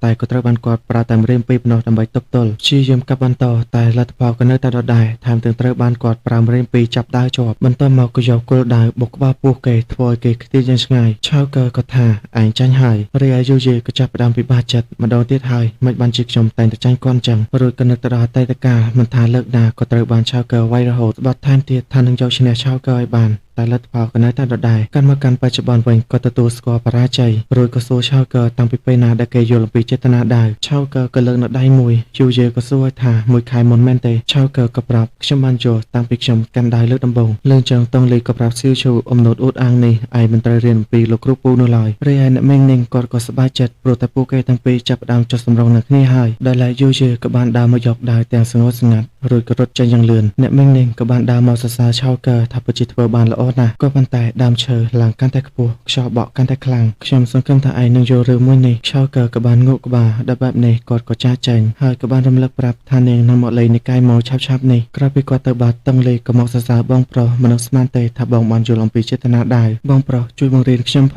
ងឆៅកើក៏បានប្រាប់អ្នកទាំងពីរតោះយើងត្រឡប់ទៅនិកាយវិញក្នុងរយៈពេល2-3ថ្ងៃទៀតខ្ញុំនឹងបង្រៀនអ្នកដោយផ្ទាល់បន្ទាប់មកសាច់រឿងក៏បានកាប់មកដល់ពេលយប់ក្រោយពីអ្នកទាំងពីរបានសម្រាប់បាត់ឆៅកើក៏លួចចេញពីផ្ទះរត់ចូលទៅក្នុងព្រៃតែម្នាក់ឯងបន្ទាប់ពីធ្វើដំណើរអស់រយៈពេលយ៉ាងយូរឆៅកើក៏បានដើរមកដល់ភ្នូរចំណាស់មួយគាត់ក៏បានគោះហៅនៅនរណាម្នាក់ចំហាយពណ៌សមួយក៏បានផុសចេញអំពីភ្នូរឆៅកើក៏បាននិយាយថាពេលនេះគាត់ទម្លុះដល់កម្រិតទី1លំដាប់ទី5ហើយពេលនេះពាក្យសន្យារបស់ពួកយើងទាំងពីរក៏ដល់ពេលដែលត្រូវបំពេញដែររួចក៏យកមកចូលចាក់ដៃបង្ហូរឈាមមួយដំណាក់មកឈាមនេះក៏បានអណ្ដែតបន្តិចម្ដងចូលទៅក្នុងធម្មពលពណ៌សនោះរលាយបាត់ដំណើរការនេះឆៅកើក៏មានការឈឺចាប់ប្រាប់គាត់ឲ្យបកគោនៅបច្ចេកទេសនៅលឿនមកស្របពេលនោះបច្ចេកទេសពណ៌ស្វាយមួយក៏បានចេញមកប្រព័ន្ធក៏បានអបអរសាទរដែលទទួលបាននៅបច្ចេកទេសពណ៌ស្វាយដែលនេះគឺជាការវឹកហាត់ធម្មពលឈីឆៅកើក៏និយាយតែម្នាក់ឯងថានេះគឺជាផ្នែកទី2នៃបច្ចេកទេសវឹកហាត់ធម្មពលឈីហើយវាគ្រាន់តែជាបច្ចេកទេសកម្រិតទាបប៉ុណ្ណោះតែក៏ងើឆ្ងល់ពេលដែលខ្ញុំបានឈានដល់កម្រិត2លំដាប់ទី3នោះវាអាចឡើងទៅកម្រិតខ្ពស់បានទេបន្ទាប់មកក៏យកបច្ចេកទេសនេះដាក់ចូលទៅក្នុងខ្លួនធ្វើការអង្គុយវឹកហាត់ធម្មពលមកពីគ្រប់ទិសទីក៏ត្រូវបានឆៅកើស្រូបចូលទៅក្នុងខ្លួនឆៅកើគាត់ក៏សប្បាយចិត្តបច្ចេកទេសពណ៌ស្វាយនេះមិនអន់ទេត្រឹមតែមួយផ្លែតគាត់ទទួលបានបន្ទុកបទពិសោធន៍រាប់ម៉ឺនឯណោះរួចក៏រំលឹកទៅដល់ព្រះរាជាដែលនៅក្នុងភ្នូរនេះគាត់គឺជាថ្នាក់ដឹកនាំនៅក្នុងនិកាយម៉ូនេះដែរគាត់បានរស់នៅទីនេះអស់ច្រើនចំនួនមកហើយប៉ុន្តែមិនថាយ៉ាងណាគាត់មិនព្រមបង្ហាញរូបរាងកាយពិតមកឲ្យខ្ញុំឃើញសោះតែមិនអីទេចិត្តភ្លឺហើយលោកចូលទៅសម្រាប់ក្នុងមឈូសវិញទៅបន្ទាប់មកសាច់រឿងក៏បានកាត់មកដល់ទីតាំងមួយកន្លែងដ៏ក្រហមឆ្អិនឆៅសិស្សខាងក្នុងរបស់និកាយដើមមួយក្រុមក៏ត្រូវបានមនុស្សម្នាក់សម្លាប់ឈិនសៀវដែលនៅក្រោយគេនេះក៏មិនរួចខ្លួនត្រូវបានព្រះរាជាម្នាក់នេះច្របាច់ក្បាលស្រែកដោយការឈឺចាប់កាន់មកកាន់និកាយមកនេះវិញតុងលីកំពុងតែដើរទាំងសប្បាយចិត្តនាងគឺបរិនយោត្រីពីរនេះទៅធ្វើម្ហូបឲ្យឆៅកើជារង្វាន់ដែលគាត់បានទម្លុះកម្រិតតុងលីដើរម្ដងក៏បានឃើញឆៅកើកំពុងតែបង្រៀនក្មេងឲ្យខូចថែមទាំងសោកយ៉ាងសប្បាយចិត្តទៀតស្របពេលហ្នឹងសាច់រឿងរបស់យើងក៏បានមកដល់ទីបញ្ចប់ដូចគ្នាបន្ទាប់ពីវគ្គមុនតុងលីមុំមកយ៉ាងខ្លាំងស្ដីឲ្យសៀវឈូមិនបានជាមកស្ដាប់សម្ដីនាងចឹងនាងប្រាប់ហើយថាកុំឲ្យរៀនអំពីគាត់តែសៀវឈូពេលនេះត្រូវបានឆៅកើបង្រៀនឲ្យខូចទៅហើយឃើញចឹងនាងក៏អស់អីនិយាយឆៅកើក៏សួរនាងតើមានរឿងអ្វីកើតឡើងនាងក៏បានរំលឹកប្រាប់ថាថ្ងៃនេះគឺជាថ្ងៃដែលនិកាយដើរយកធនធានវឹកហាត់មកឲ្យពួកយើងឆ្លៀតនៅឱកាសនេះខ្ញុំក៏ចង់ទីយកអត្ថប្រយោជន៍ពីអពរស្វាយសំនៅអសត់ថ្នាំមួយចំនួនដើម្បីជំរុញនឹងការវឹកហាត់របស់សៀវឈូជាធម្មតាមនុស្សដែលមកពីនិកាយដើរនឹងមកដល់ពេលព្រឹកប៉ុន្តែឥឡូវនេះថ្ងៃត្រង់ទៅហើយស្របពេលនឹងដែរក៏មានមនុស្សបានស្រែកហៅត្រាក់ដឹកនាំនិកាយមកក្លែងមកខាងក្រៅតាមពិតទៅគឺជាសិស្សនៅក្នុងនិកាយដើរឈិនសៀវតែនៅភាគមុនយើងបានដឹងស្រាប់ហើយឈិនសៀវត្រូវបានគេសម្លាប់បាត់ហើយក្រែមិនតិចហើយក៏ថាសុំទោសខ្ញុំទៅតែ មកដល់ទេប៉ុន្តែឃើញពួកឯងចេញមកទទួលខ្ញុំបែបនេះពិតជាមានសិលធម៌ល្អមែនលឺអញ្ចឹងឆៅកើក៏លន់មាត់ហើយចុះមកឥឡូវអ្នកនេះមកពីណាទៅជឿជាក់ជាងខ្ញុំទៀតចិនសៀវក៏បានណែនាំឈ្មោះព្រមទាំងប្រាប់ថាគេជាសិស្សខាងក្នុងនៃនិកាយដែរឆៅកើក៏ណែនាំខ្លួនទៅវិញព្រមទាំងប្រាប់ថាគាត់ជាថ្នាក់ដឹកនាំនិកាយមកនៅពេលបច្ចុប្បន្នលឺអញ្ចឹងក៏ចាប់ផ្ដើមប៊ូលូតែម្ដងស្អីគេថ្នាក់ដឹកនាំនិកាយមកស្ថិតនៅត្រឹមតែកម្រិតទី1លំដាប់ឋានសួគ៌ទី5ទេឆៅកើក្រហមបន្តិចក៏ប្រាប់គេកូនសាមម្នាក់នេះខ្ញុំណែនាំមកឯងប្រយ័ត្នពីសម្ដីបន្តិចទៅបើទោះបីជាឯងជាសិស្សខាងក្នុងក៏នៅតែជាសិស្សដដែលទេលឺអញ្ចឹងគេក៏បានចុះមកខាងក្រៅធ្វើការភ័យទោសឆៅកើក៏មិនប្រកាន់ប្រាប់ថាបញ្ហានេះមកចប់ត្រឹមនឹងចោះហើយខ្ញុំក៏មិនបន្ទោសឯងដែរមកយឺតរួចក៏ទាមទារនៅធនធានវឹកហាត់របស់គាត់ឈិនសៀវក៏បានប្រាប់ថ្នាក់ដឹកនាំថាធនធានដែលនិកាយដាវបានឲ្យយកមកនោះក៏ត្រូវបានអ្នកវឹកហាត់ធម្មពលបិសាចយកទៅហើយគ្រាន់តែលើបែបនេះឆៅកើក៏បានក្តាប់ដៃយ៉ាងណែនដើរចូលទៅសួរទៅកាន់គេបិសាចមែនទេតើពួកវានៅឯណាឈិនសៀវចាប់ផ្ដើមភ្ញាក់ផ្អើលហើយចេតនាសម្រាប់មួយនេះពិតជាមិនធម្មតាទេឬមួយក៏គាត់មិនមែនស្ថិតនៅកម្រិតទី1ស្ទប់ទី5ទេឆៅកើក៏សួរគេម្ដងទៀតឈិនសៀវក៏បានប្រាប់ហើយថាគេបានជួបបិសាចនៅក្នុងព្រៃភ្លើងធម្មពលរបស់គេស្ថិតនៅកម្រិតទី2ដំណាក់កាលដំបូងរីឯនៅក្បែរខ្លួនពួកគេក៏មាននៅសត្វបិសាចជាច្រើនខ្ញុំបានប្រយុទ្ធជាមួយនឹងពួកគេអស់ជាច្រើនស្នៀតរហូតធ្វើឲ្យខ្ញុំមានរបួសនៅពេលដែលខ្ញុំរត់គេចនោះចិញ្ចៀនដែលផ្ទុកនៅធនធានទាំងអស់ក៏ត្រូវពួកវាដណ្ដើមបានលើពីនឹងទៅទៀតនៅលើខ្លួនខ្ញុំក៏ពោពេញទៅដោយរបួសហើយខ្ញុំមកទីនេះក៏ចង់ផ្ដោតដំណើរទៅដល់លោករួចក៏ត្រឡប់ទៅនិកាយដើរវិញប្រមូលផ្ដុំនៅសិស្សទាំងអស់ទៅសម្លាប់ពួកគេឆៅកើហើបន្តិចហើយក៏ថាហ៊ានយករបស់ពីនិកាយរបស់យើងផងឯងក៏មិនអាចរួចបានទេលើអញ្ចឹងឈិនសៀវខ្លាញ់នេះក៏ចាប់ផ្ដើមញញឹមដោយភាពជឿជាក់ហើយបន្ទាប់មកឈិនសៀវក៏បាននាំឆៅកើដើរមកដល់ព្រៃភ្លើងឈិនសៀវគេក៏ដើរបណ្ដាមើលទៅកាន់ត្រីនិស្ស័យរបស់គេបណ្ដារីឯឆៅកើគាត់ធ្វើដោយធម្មតាឈិនសៀវក៏បានរំលឹកឆៅកើថាកុំឲ្យធ្វើប្រហែសអីអ្នកដែលវឹកហាត់ធម្មពលបិសាចចលនារបស់ពួកគេពិតជាចម្លែកណាស់តែឆៅកើក៏នៅតែមិនខ្វល់ប្រាប់ឲ្យគេឈប់សម្ដែងទៀតទៅឯងបានសម្លាប់ពួកគេនៅទីនេះមែនទេស្របពេលនោះដែរក៏ស្អាតតែមានសត្វល្អិតមួយបានវាចេញពីភ្នែកឈិនសៀវសម្លេងបិសាចម្នាក់នោះក៏និយាយមកហើយថាថ្នាក់ដឹកនាំលូពិតជាមានប្រាជ្ញាខ្ពស់មែនប៉ុន្តែដឹងនៅពេលនេះគឺយឺតពេលហើយខ្ញុំមិនហ៊ានវាយប្រហារឯងនៅក្នុងនិកាយមកក៏ដោយសារតែធម្មពលវឹកហាត់របស់ឯងគឺពិតជាចម្លែកតែនៅទីនេះពោពេញទៅដោយសត្វអសិរពិសជាច្រើនទោះបីមនុស្សស្ថិតនៅកម្រិតចម្រាញ់ព្រលឹងក៏មិនអាចរត់គេចបានដែរចំណែកឯអ្នកដែលស្ថិតនៅកម្រិតទី3វិ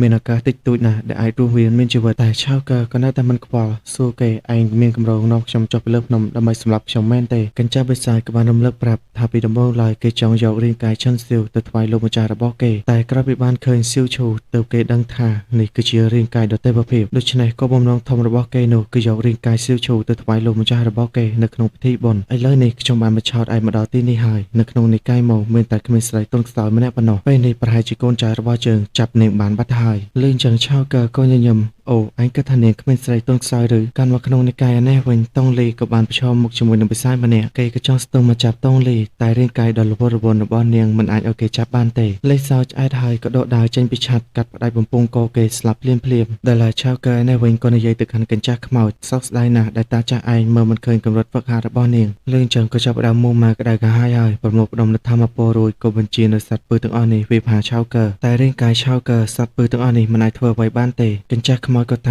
ចាប់តាំងពីឯងចូលទឹកដីរបស់យើងហើយមិនចាំបាច់ប្រឹងរត់គេចទេរងចាំស្លាប់តាមសម្រួលទៅស្របពេលនឹងដែរសត្វខ្លាធំពីរក៏បានលេចចេញមកមិនចាំយូរក៏សម្រុកទៅខាងឆៅកើតែក៏ត្រូវបានឆៅកើចាប់កន្ទុយជាប់បោកយ៉ាងខ្លាំងកញ្ចាស់ខ្មោចឃើញចឹងក៏ចាប់ផ្ដើមបើកភ្នែកធំហើយរួចក៏បញ្ចេញនៅមេរោងមួយមកប្រែក្លាទៅជាធំស្ទុះទៅត្របាក់ឆៅកើតែត្រឹមសម្បត្តិកូនមេរោងនេះឆៅកើបើកតែភ្នែកបន្តិចចេតនាដៅរបស់គាត់ក៏បានសម្លាប់ទាំងមេរោងទាំងម្ចាស់ស្លាប់បាត់ទៅគាត់ក៏បានឆាយខ្លួនវិស័យកញ្ចាស់រកឃើញនៅចិញ្ចៀនដែលបានផ្ទុកនៅធនធានទាំងអស់យកវាត្រឡប់មកវិញបន្ទាប់មកឆៅកើក៏បានរៀបរាប់នៅរឿងទាំងអស់ប្រាប់ទៅកាន់អ្នកមីងយីងព្រមទាំងយកនៅរបស់មួយទៅឲ្យអ្នកមីងយីងមើលគាត់ក៏ដឹងហើយថានេះគឺជាត្រាព្រះច័ន្ទពណ៌ស្វាយរួចក៏បានរំលឹកទៅកាន់សាកសពពួកវិស័យទាំងអស់នោះតាមការពិនិត្យរបស់នាងពួកគេប្រហែលជាមានទំនាក់ទំនងជាមួយនឹងវិស័យដែលបានសម្លាប់ឪពុកម្ដាយឆៅកើតងលីក៏ងើយឆ្ងល់តើវិស័យពួកវាកំពុងតែមានកម្រងអ្វីទៅថ្ងៃនេះពួកគេបានវាយប្រហារទៅកាន់និកាយដាវតាមអ្វីដែលខ្ញុំគិតពួកគេកំពុងតែស្ថិតនៅតំបន់មួយចំនួននៅក្នុងទីក្រុងឈីងចៅនេះហើយអ្នកមីងយីងក៏បានប្រាប់ថាមួយទសវត្សរ៍មកនេះនាងព្យាយាមស្វែងរកពពួកបិសាចប៉ុន្តែពួកវាបាត់ខ្លួនដោយមិនមានដានទាត់តែសោះលើកនេះខ្ញុំនឹងត្រឡប់ទៅនិកាយដាវវិញប្រាប់រឿងទាំងអស់ទៅកាន់ថ្នាក់ដឹកនាំរួចពួកយើងនឹងសម្លាប់ផ្ដាច់ពូជពួកបិសាចទាំងអស់ឆៅកើក៏ស្បាត់ដូចគ្នាថាខ្ញុំនឹងតង់លីនឹងសងសឹកឲ្យឪពុកម្ដាយជាមិនខានអ្នកមីងនីងក៏បានរំលឹកបើពួកគេដឹងនោះពួកគេប្រកាសជាសប្បាយចិត្តណាស់ហើយពេលនេះក៏នឹងយកសាកសពឈិនសៀវទៅនិកាយវិញហើយក៏ប្រាប់ពួកគេឲ្យប្រយ័ត្នខ្លួនផងអ្នកទាំងពីរក៏បានធ្វើការគ្រប់ទៅកាន់អ្នកមីងយីងដែលបែបនេះនាងយីងក៏បានចាកចេញបន្ទាប់មកសាច់រឿងក៏បានកាត់មកឆៅកើកំពុងតែផឹកម្នាក់ឯងនៅក្បែរភ្នូបុព្វបុរស10ឆ្នាំមកហើយទីបំផុតព ពួកបិសាចបានបង្ហាញខ្លួនហើយពុកម៉ែខ្ញុំស្បត់ថានឹងសម្លាប់ពួកបិសាចដើម្បីសងសឹកឲ្យអ្នកទាំងពីរឲ្យបានស្របពេលនោះដែរធម្មពលបុព្វបុរសក៏បញ្ចូលនៅអ្វីម្យ៉ាងចូលទៅក្នុងខ្លួនឆៅកើរួចក៏បានបញ្ចេញនៅផែនទីមួយមកបន្ទាប់មកសាច់រឿងក៏បានកាត់មកក្នុងទីក្រុងឆុងចៅមនុស្សម្នាជាច្រើនក៏បាននិយាយតាក់ទងជាមួយនឹងនិកាយដើររួមទាំងនិកាយផ្សេងទៀតបានរួបរวมគ្នាបង្កើតនៅសម្ព័ន្ធមួយដែលសម្ព័ន្ធនោះគឺជាសម្ព័ន្ធកម្ចាត់បិសាចពួកគេបានជ្រើសរើសមនុស្សមានទេពកោសល្យជាច្រើនដែលមកពីគ្រប់ទិសទីហើយក៏មាននិកាយធំច្រើនណាស់ដែលបានចូលរួមហើយពេលនេះអ្នកទាំងបីក៏បានធ្វើការមកចុះឈ្មោះនៅទីនេះដែរតងលីងើឆ្ងល់ក៏សួរបងប្រុសមិនបានជាយើងមិនទៅស្វែងរកពួកបិសាចដោយខ្លួនឯងទៅមិនបានមកត្រូវចុះឈ្មោះទីនេះឆៅកើសោតមកទៅក៏តទៅវិញថាឈិងចៅធំណាស់ពួកយើងទាំងពីរមិនអាចស្វែងរកវាឃើញទេ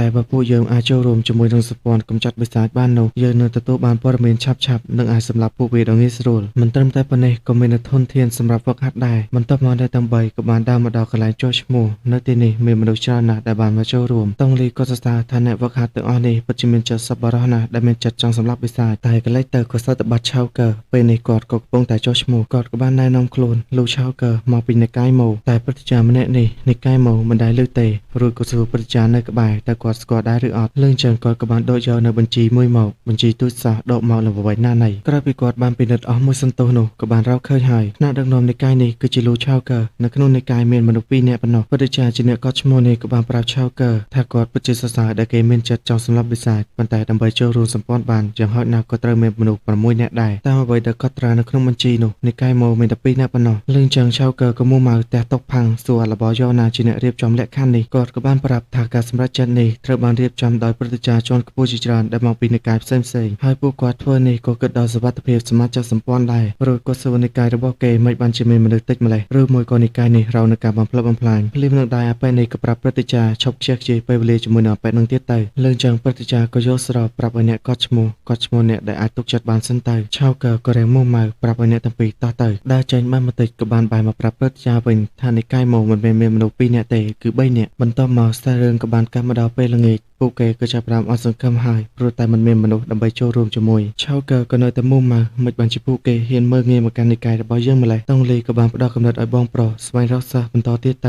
ៅស្របពេលនឹងដែរសៀវនាងក៏បានឃ្លានគ្រាន់តែ5អ្នកទាំងពីរមិនទាន់ផុតពីមាត់ផងក៏មានអ្នកលក់នំប៉័ងហុយមកបាត់ហើយ80ម៉ោងក្រោយអ្នកទាំង3ក៏បានញ៉ាំឆ្អែតគណៈពេលដែលពួកគេកំពុងតែជជែកគ្នាលេងនោះក៏បានឮសំឡេងបុរសម្នាក់កំពុងតែបង្ខំទៅកាន់កញ្ញាម្នាក់នេះនារីម្នាក់ទៀតក៏បានប្រាប់នាងកុំឲ្យរឿងរ៉ូវពេកអីតែនាងមិនដឹងទេថាគាត់គឺជាអ្នកណាគេគឺជាលោកម្ចាស់តូចមឹងមកពីនិកាយស៊ូយាគាត់បានចាប់អារម្មណ៍ទៅកាន់នាងនេះគឺជាសំណាងរបស់នាងហើយអាចារ្យនោះនិយាយច្រើនពេកនោះគេក៏ចាប់កញ្ឆក់លូពីងមកធ្វើឲ្យនាងរស់ពិនពីលើដៃបោះនៅថងប្រាក់ឲ្យនាងហើយក៏ចង់យកលូពីងទៅកំដរគេគណៈពេលដែលគេបង្រងនឹងលូកលាន់ទៅកាន់នាងហើយនោះក៏ស្រាប់តែឆៅកើបានបង្ហាញខ្លួនចាប់កាច់ដៃរបស់គេលោកម្ចាស់មឹងម្នាក់នោះក៏ស្ដីឲ្យឆៅកើហើយឯងខ្វាក់ភ្នែកមែនទេហ៊ានប៉ះពាល់ស្រីរបស់យើងផងឃើញចឹងម្នាក់ស្រីនេះក៏ចាប់ផ្ដើមយកមុខហើយនាងទាំងពីរកុំឆ្លុះគ្នាអីមិនអីទេលោកម្ចាស់តូចម្នាក់នេះបើលោកចូលចិត្តទៅកាន់នាងដែរក៏ប៉ុន្តែលោកម្ចាស់មឹងបានមកមុនហើយតែបើលោកពេញចិត្តនាងខ្លាំងណាស់លោកអាចរំលោះនាងបានតម្លៃគឺ 10000 ដំឡឹងលឿនចឹងតងលីក៏ស្ដីឲ្យតែម្ដងស្រីឈួតម្នាក់នេះកំពុងតែធ្វើឲ្យស្ថានភាពកាន់តែវឹកវរហើយតែនាងក៏ដែរយ៉ាងចុកទៅវិញបើមិនមានលុយទេក៏មិនចង់បាននារីនៅទីនេះលោកម្ចាស់មឹងក៏បានឌឺដងឆៅកើអាល្អិតបើឯងមិនមានលុយទេរិនលូគឺជារបស់យើងហើយមិនអីទេបើឯងមិនអស់ចិត្តខ្ញុំអាចឲ្យឯងទៅអង្គុយស្ដាប់នៅមាត់ទ្វារបាននិយាយរួចក៏នាំគ្នាសើចយ៉ាងសប្បាយចិត្តស្របពេលនឹងដែរប្រពន្ធក៏បានលេចចេញមកប្រាប់លក្ខខណ្ឌ2ឲ្យឆៅកើជ្រើសរើសទី1ប្រគល់រិនលូទៅឲ្យលោកម្ចាស់មឹងនោះគេនឹងទទួលបានថ្នាំគ្រាប់មូលដ្ឋានមួយគ្រាប់ជំរើសទី2ចាត់ការមឹងហ្វឹងប្លន់យកលុយទៅលួសរិនលូដល់ពេលនោះគេនឹងទទួលបានថ្នាំគ្រាប់កម្រិតផែនដីមួយគ្រាប់ហើយនៅពេលដែលគាត់រំលោះរិនលូខ្លាចជាកូនចៅរបស់គាត់ហើយនោះប្រពន្ធនឹងផ្ដល់ទឹកសន្សើមដល់ទេវភាពចំនួន1ដបទៀតជាមួយនឹងទឹកសន្សើមដល់ទេវភាពនេះនៅពេលដែលគេបានស្រូបចូលហើយវានឹងមានការផ្លាស់ប្ដូរបន្តិចបន្តួចទៅលើធម៌ពលខាងវិញ្ញាណរបស់គេតែឆៅកើមិនបានជ្រើសរើសជំរើសទាំងពីរនឹងទេគាត់យកជំរើសទី3រួចក៏ប្រាប់កញ្ញានោះ 10000 ដំឡឹងក៏ 10000 ដំឡឹងទៅគាត់នឹងយកកញ្ញានេះហើយលើបែបនេះម្នាក់ក៏មានការភ្ញាក់ផ្អើលឆៅកើក៏ឌឺដងទៅវិញយ៉ាងម៉េចហើយកូនជ្រូកចង់ដេញថ្លៃបន្តទេម៉ឹងហ្វឹងរាំងមូមកបន្តិចអាល្អិតឯងហ៊ានប្រឆាំងជាមួយនឹងយើងផងយ៉ាងម៉េចគ្មានលទ្ធភាពដេញថ្លៃចង់ប្រើហិង្សាមែនទេលឿនចឹងម៉ឹងហ្វឹងក៏ស្ទុះទៅវាយឆៅកើប្រាប់ឲ្យគាត់ស្លាប់ទៅឆៅកើប្រើក្បាច់ប្រចាំតករបស់គាត់តែមួយកំភ្លៀងដាច់ផ្កាទៅក្រោយម៉ឹងហ្វឹងងើបមកវិញទាំងវេទនាក៏បានប្រាប់កូនចៅឲ្យចូលទៅសម្លាប់គេទៅកូនចៅរបស់គេ2នាក់ក៏បានសម្រុកចូលតែឆៅកើក៏វេតែដៃបន្តិចក៏បានខ្ទាតរីឯម៉ឹងហ្វឹងហោះឡើងទៅខាងលើបញ្ចេញនូវធម្មពលវិផាឆៅកើរួចក៏បញ្ចេញនូវដាវស្ទុះទីចាក់គាត់សាជាថ្មីជាលទ្ធផលក៏ត្រូវបានឆៅកើចាប់ដាវជាប់ ទះមួយកំភ្លេងទៀតវិលចង់200ជុំបន្ទាប់មកក៏ថែមមួយជើងជាកិច្ចបង្ហើយច្រឡំមិនមែនជាកិច្ចបង្ហើយទេមកទះដល់ក្រៅសំណាក់ទៀតបែរស្មងក្រោយមឹងហ្វឹងក៏បានជាប់មុខអត់ទៅហើយគំរាមទៅកាន់ឆៅកើថាគេគឺជាសិស្សរបស់ពុទ្ធិចារ្យធំនៅក្នុងនិកាយយូជាឯងហ៊ានប៉ះពាល់មកកាន់ខ្ញុំនិកាយយូជានឹងមិនលើកលែងឲ្យឯងឡើយតែឆៅកើក៏តបយ៉ាងកំណាយទៅវិញដោយសារតែមានក្មេងនៅទីនេះយើងមិនសម្លាប់ឯងទេប្រកាច់ទៅណឲ្យបាត់ទៅហើយបើឯងចង់សងសឹកនោះអាចមករកខ្ញុំនៅក្នុងនិកាយមកបានមឹងហ្វឹងក៏រំលឹកទៅដល់និកាយមកល្អឯងជាសត្រូវរបស់យើងហើយចាប់ផ្ដើមនៅពេលនេះមកតុងលីក៏បានរំលោះលោកពេញរួចទៅហើយព្រមទាំងហុចវិកាយច្បាត់ឲ្យឆៅកើនាងក៏បានសួរតើគាត់មិនខ្វល់ទេឬឆៅកើក៏ប្រាប់នាងវិញថាបើម្នាក់នោះគឺជានាងគាត់ក៏មិនស្ទាក់ស្ទើរក្នុងការជួយដែរតែតុងលីក៏សោកស្ដាយគួរតែសម្លាប់គេឲ្យហើយទៅជៀសវាងបញ្ហានៅថ្ងៃអនាគតស្របពេលនឹងដែរលោកពេញក៏បានលិតជង្គង់អរគុណទៅដល់លោកម្ចាស់វ័យក្មេងដែលបានជួយសង្គ្រោះនាងហើយចាប់តាំងពីពេលនេះតទៅ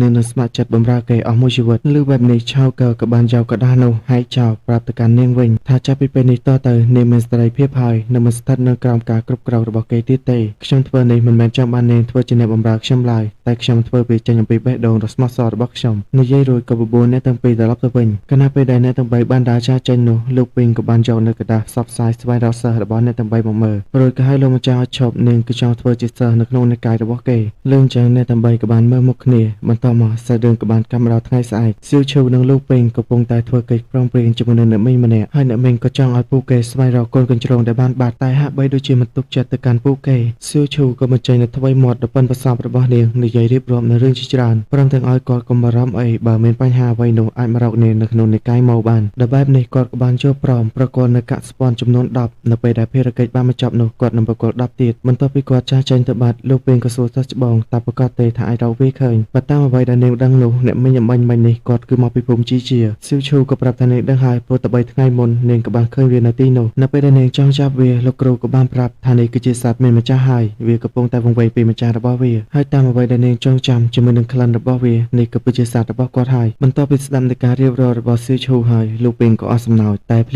លាមក៏សត់តែបន្ទោសខ្លួនឯងគឺមកពីខ្ញុំទាំងអស់បើកុំប្រុសតែខ្ញុំនៃកាយមកក៏មានបញ្ហាដែរសៀវឈូឃើញចឹងក្នុងនាមជាសិស្សច្បងក៏បានជួយលួងលោមប្រាប់សិស្សប្អូនកុំឲ្យគិតច្រើនអីដរាបណាខ្ញុំនៅទីនេះឯងមិនចាំបាច់បារម្ភទេស្របពេលនោះឆៅកើក៏ដើរចូលមកសរសើរសៀវឈូថានាងចាស់ទុំហើយតែមិនចាំបាច់មើលមុខគាត់ទេពុកពេញទៅដោយស្នាមរបួសលោកពេញបារម្ភក៏មកសួរលោកគ្រូតែមិនអីទេឆៅកើក៏ប្រាប់ថាគ្មានបញ្ហាឲ្យនាងយកវាទៅឲ្យអ្នកនាងវ័យក្មេងនៅក្នុងគ្រួសារយាយដែលនៅភូមិខាងលិចទីក្រុងតែក៏មិនភ្លេចឲ្យនាងទាមទារកាក់ស្ពាន់ចំនួន10ទៀតផងព្រោះតែមុខរបស់គាត់ត្រូវបានវាខ្ចៅខូចអស់ហើយបន្ទាប់មកសៀវឈូក៏ស្វែងរកថ្នាំដើម្បីយកលាបឲ្យលោកគ្រូតុងលីដែលមកពីក្រោយនោះឃើញចឹងក៏អស់សំណោចខ្ញុំបាននិយាយហើយថាតើខ្ញុំជាអ្នកចាប់ប៉ុន្តែបងប្រុសពិតជារឿងក្បាលណាស់ហើយគាត់ក៏មិនដឹងទេថាឆ្មានៃកាយដល់ថ្នាក់នឹងសត្វថៃធនំអេដមានវង្វេងពេញនឹងហើយពីមុនដែលជាសុទ្ធបន្ទាប់មកកញ្ជ្រោងឥឡូវចេញឆ្មាតែជាក់ស្ដែងគឺជាឆ្មាមែនតោះចូលទៅកាន់សាច់រឿងរបស់យើងវិញឆៅកើក៏ល្អតែគាត់ត្រូវធ្វើការសុំអំណុលគេដល់ពេលណាទៀតតុងលីក៏បានដកនៅថង់ប្រាក់មកប្រាប់ថានាងរកបានកាក់ស្ពាន់30នៅថ្ងៃនេះរីឯឆៅកើគាត់រកបានត្រឹមតែ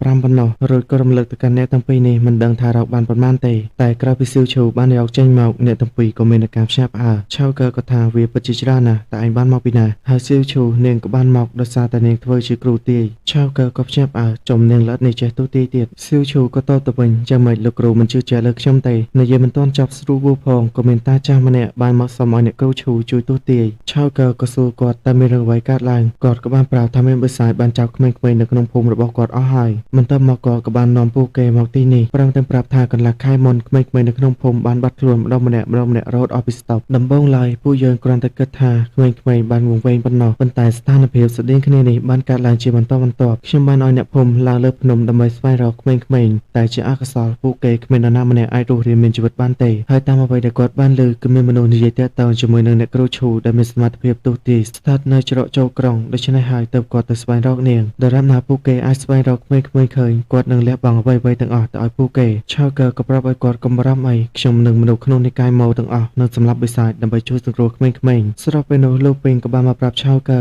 ថានៅពេលដែលនាងបានយកឆ្មាទៅឲ្យមនុស្សនៅក្នុងគ្រួសារយាយនោះនាងបានឮពួកគេនិយាយទាក់ទងជាមួយនឹងអ្នកគ្រូយ៉ុងកូនស្រីរបស់គាត់ក៏បានបាត់ខ្លួនកាលពីម្សិលមិញដែរគេក៏បានរើ រកឃើញនៅរបស់នេះនៅលើដំបូលគាត់ក៏បានស្នើឲ្យខ្ញុំតាមដាននៅរឿងនេះផងតុងលីក៏ដឹងហើយថានេះគឺជារបស់ពពួកបិសាចហើយវាពិតជាមានក្លិនស្អុយហើយប្រជិតដោយអ្វីដែលឆៅកើគិតមែនព្រោះតែលើកមុនគេក៏ចង់ចាប់យកសៀវឈូដែរឥឡូវនេះពួកគេក៏ចាប់ផ្ដើមបញ្ចេញនូវសកម្មភាពជុំវិញទីក្រុងហើយការបាត់ខ្លួនរបស់ក្មេងៗដ៏ច្រើនបែបនេះខ្ញុំគិតថាពួកគេកំពុងតែធ្វើរឿងធំមួយហើយស្របពេលនោះពុទ្ធិចារក៏ចាប់អារម្មណ៍មានអ្វីចម្លែកនោះគឺជាទិសដៅនៅក្នុងភូមិលើចាំងឆៅកើក៏បញ្ញាប់ចាប់លីគាត់សម្ដៅទៅភូមិកាន់មកកាន់ក្នុងភូមិម្នាក់វិញបរិសម្នាក់ក៏ត្រូវបានអ្នកភូមិចាប់ចងពួកគេក៏បានចោទប្រកាន់ទៅកាន់គាត់ថាជាអ្នកចាប់ក្មេងៗឲ្យគេប្រកល់នៅក្មេងៗត្រឡប់មកវិញមកបើមិនអញ្ចឹងទេគាត់នឹងដុតគេឲ្យស្លាប់ជាមិនខានបរិសម្នាក់នឹងគេក៏ព្យាយាមប្រកែកថាមិនមែនជាគេទេតែអ្នកភូមិមិនបានជឿទៅកាន់គេឡើយព្រោះតែមានពាក្យញុះញង់ពីអបែកនេះគេក៏បានដើរចូលមកថាបើមិនមែនជាឯងគឺជាអ្នកណាចាប់តាមពីឯងបានចូលមកក្នុងភូមិក្មេងៗក៏ចាប់ផ្ដើមបាត់ម្ដងម្នាក់ហើយអ្នកខ្លះក៏បានឃើញឯងស្ថិតនៅលើភ្នំខាងក្រោយនៅពាក់កណ្ដាលទ្រាបផងដែរភ្នែករបស់ឯងឡើងពណ៌ក្រហមដូចទៅនឹងបិសាចផុសតាំងទាំងអស់នេះឯងមានអ្វីចង់ប្រកែកទៀតតែគេក៏បានប្រាប់ថាបន្ទាប់ពីគេសម្លាប់នៅថ្ងៃនោះគេមិនចាំអ្វីទាំងអស់រឿងដែលក្មេងៗបាត់ខ្លួនមិនមែនជាខ្ញុំទេបើទោះបីជាខំរៀបរាប់ប៉ុណ្ណាគេក៏នៅតែមិនជឿចាប់តាំងពីឯងមានប្រងសារភាពទៅហើយខ្ញុំនឹងបរិយាមេរៀនខ្លះទៅឯងចោះខណៈពេលដែលភ្លើងកំពុងតែដុតបរិសម្នាក់នោះស្រែកដោយក្តីឈឺចាប់ឆៅកើក៏បានប្រើប្រាស់ល្បឿនយ៉ាងលឿនបង្ហាញខ្លួនមកបញ្ចេញនូវថាមពលតែបន្តិចក៏បានបន្លត់ទៅកាន់ភ្លើងទាំងអស់នោះចូលមកដល់ខាងក្រោមគ្មាននរណាសួរទេណែនាំខ្លួនតែម្ដងលូឆៅកើគឺជាថ្នាក់ដឹកនាំនៃកាយមកប្រាប់ពួកគេឲ្យប្រកល់មកគាត់ចោះគាត់នឹងស៊ើបអង្កេតរឿងនេះតាចាស់នោះលឿនចឹងក៏បានបញ្ញាប់មកគ្រប់ឆៅកើអមតៈទីបំផុតលោកក៏បានមកដល់ប៉ុន្តែពួកយើងបានចាប់បានគេហើយគ្រាន់តែបិសាចនេះរៀងរឹងរើសបន្តិចគេមិនព្រមនិយាយទេរីឯមេភូមិក៏បានស្ដីឲ្យពួកគេតើហេតុធីងគេបានធ្វើអ្វីខុសទៅគេតែងតែស្ថិតនៅក្នុងភូមិជានិច្ចនៅពេលដែលក្មេងៗបាត់ខ្លួនហើយបើគេពិតជាបិសាចពិតមែនកិច្ចចាស់ឯងទាំងអស់គ្នានេះថ្ងៃនេះពួកគាត់ជាស្លាប់ជាមិនខានលឿនចឹងតាចាស់នេះក៏បានស្ដីឲ្យមេភូមិហើយដោយសារតែលោកមេភូមិនឹងទៅព្រារាំងនឹងការស្វែងរកក្មេងៗបន្ទាប់មកក៏បាននិយាយជាមួយនឹងឆៅកើថារឿងទាំងអស់នេះខ្ញុំពឹងលើលោកហើយប៉ុន្តែកុំធ្វើឲ្យពួកយើងអស់សង្ឃឹមឲ្យសោះនិយាយរួចក៏បានដើរចាស់ចេញរីឯសៀវឈូក៏ចាប់អារម្មណ៍នឹងក្លិនស្អុយដែលចេញពីខ្លួនរបស់គាត់ចំណែកឯឆៅកើក៏ឲ្យមេភូមិនាំពួកគេទៅសម្រាប់សិនទៅគាត់ចង់សួរចម្លើយបរិសម្នាក់នេះតែពីរនាក់ឆៅកើដោះលែងគេហើយក៏បានសួរតាតងថាអ្នកទាំងអស់គ្នាបាននិយាយថាគេគឺជាបិសាចតែមិនអ្វីកើតឡើងចាប់ផ្ដើមនៅពេលនេះមកហើយឈៀងក៏បានរៀបរាប់នៅរឿងទាំងអស់ប្រាប់ទៅកាន់ឆៅកើថាគេគឺជាក្មេងកំព្រាកាលពីគេនៅក្មេងនោះគេក៏ទទួលរងនៅបណ្ដាសាមួយនៅថ្ងៃដំបូងនៃរដូវទាំង4បានឈានចូលមកដល់នៅពេលកណ្ដាលយប់ខ្ញុំនឹងចាប់ផ្ដើមបាត់បង់ស្មារតីអ្នកភូមិបាននិយាយថាខ្ញុំនឹងប្រែទៅជាបិសាចចាប់មនុស្សណាម្នាក់ដែលគេបានឃើញយកទៅស៊ីលឿនចឹងឆៅកើក៏គិតតែម្នាក់ឯងចំតិចដោយមនុស្សជជកនៅក្នុងរឿងទៅរួចក៏សួរគេថាមានរឿងអ្វីបន្តគេក៏ប្រាប់ថាបន្ទាប់ពីនោះមកខ្ញុំបានជួបនៅអមតៈម្នាក់គាត់បានប្រាប់ខ្ញុំថាគាត់ក៏គ្មានវិធីដើម្បីដោះបន្តាសានេះដែរប៉ុន្តែគាត់ក៏បានប្រកល់នៅវត្ថុវេទមន្តមួយឲ្យខ្ញុំទោះវាមិនបានជួយអ្វីច្រើនក៏បានជួយឲ្យខ្ញុំគ្រប់គ្រងខ្លួនឯងបានខ្លះដែរហើយចាប់តាំងពីពេលនោះមកខ្ញុំក៏មិនដែលវាផាទៅកាន់នរណាម្នាក់ទេក៏ប៉ុន្តែលើកនេះវត្ថុនេះបានចេញនូវសកម្មភាពដោយខ្លួនឯងបន្ទាប់មកខ្ញុំក៏បានសន្លប់នៅពេលដែលខ្ញុំបានភ្ញាក់ដឹងខ្លួនវិញខ្ញុំបានស្ថិតនៅលើភ្នំខាងក្រោយបាត់ទៅហើយនៅពេលដែលខ្ញុំបានត្រឡប់មកភូមិវិញអ្នកភូមិក៏បានចោទប្រកាន់ខ្ញុំថាជាបិសាចដែលបានចាប់ក្មេងៗឆៅកើគិតបន្តិចក៏ថាមានមនុស្សបានដឹងពីអត្តកម្បាំងរបស់ឯងហើយឆ្លៀតឱកាសនៅពេលដែលឯងបាត់បង់ការគ្រប់គ្រងបន្តិចនោះគេក៏បានធ្វើនៅរឿងទាំងអស់នេះក៏ប៉ុន្តែហៃធីងគេគឺមិនដែលប្រាប់នៅរឿងទាំងអស់នេះទៅកាន់នរណាឡើយគាត់មិនចង់ប្រាប់នរណាម្នាក់ទេព្រោះតែពេលដែលគាត់ប្រាប់ទៅពួកគេនឹងបណ្ដេញគាត់ចេញពីភូមិជាមិនខានហើយខ្ញុំពិតជាមិនចង់រស់នៅឯកាតែម្នាក់ឯងឡើយឆៅកើក៏សរសើរម្នាក់នោះពិតជាឆ្លាតដែលបានរៀបគម្រោងទាំងអស់នេះទម្លាក់កំហុសទៅកាន់ហៃភីងរួចគាត់ក៏សុំមកវត្ថុបុរាណដែលអមតៈម្នាក់នោះប្រគល់ឲ្យគេ80ម៉ោងក្រោយមកអ្នកទាំង4ក៏កំពុងតែប្រជុំគ្នាមើលទៅកាន់វត្ថុបុរាណមួយនោះតុងលីក៏សរសើរថាវត្ថុបុរាណនេះពិតជាមានធម៌ពលខ្លាំងណាស់អ្នកដែលមានធម៌ពលល្មមមិនអាចប៉ះពាល់វាបានទេហើយអ្នកដែលអាចធ្វើឲ្យវាសកម្មបានគឺជាមនុស្សដែលមានធម៌ពលខ្លាំងក្លាណាស់ជាពិសេសនោះគឺជាបិសាចលើបែបនេះគ្រប់គ្នាក៏មានការភ្ជាប់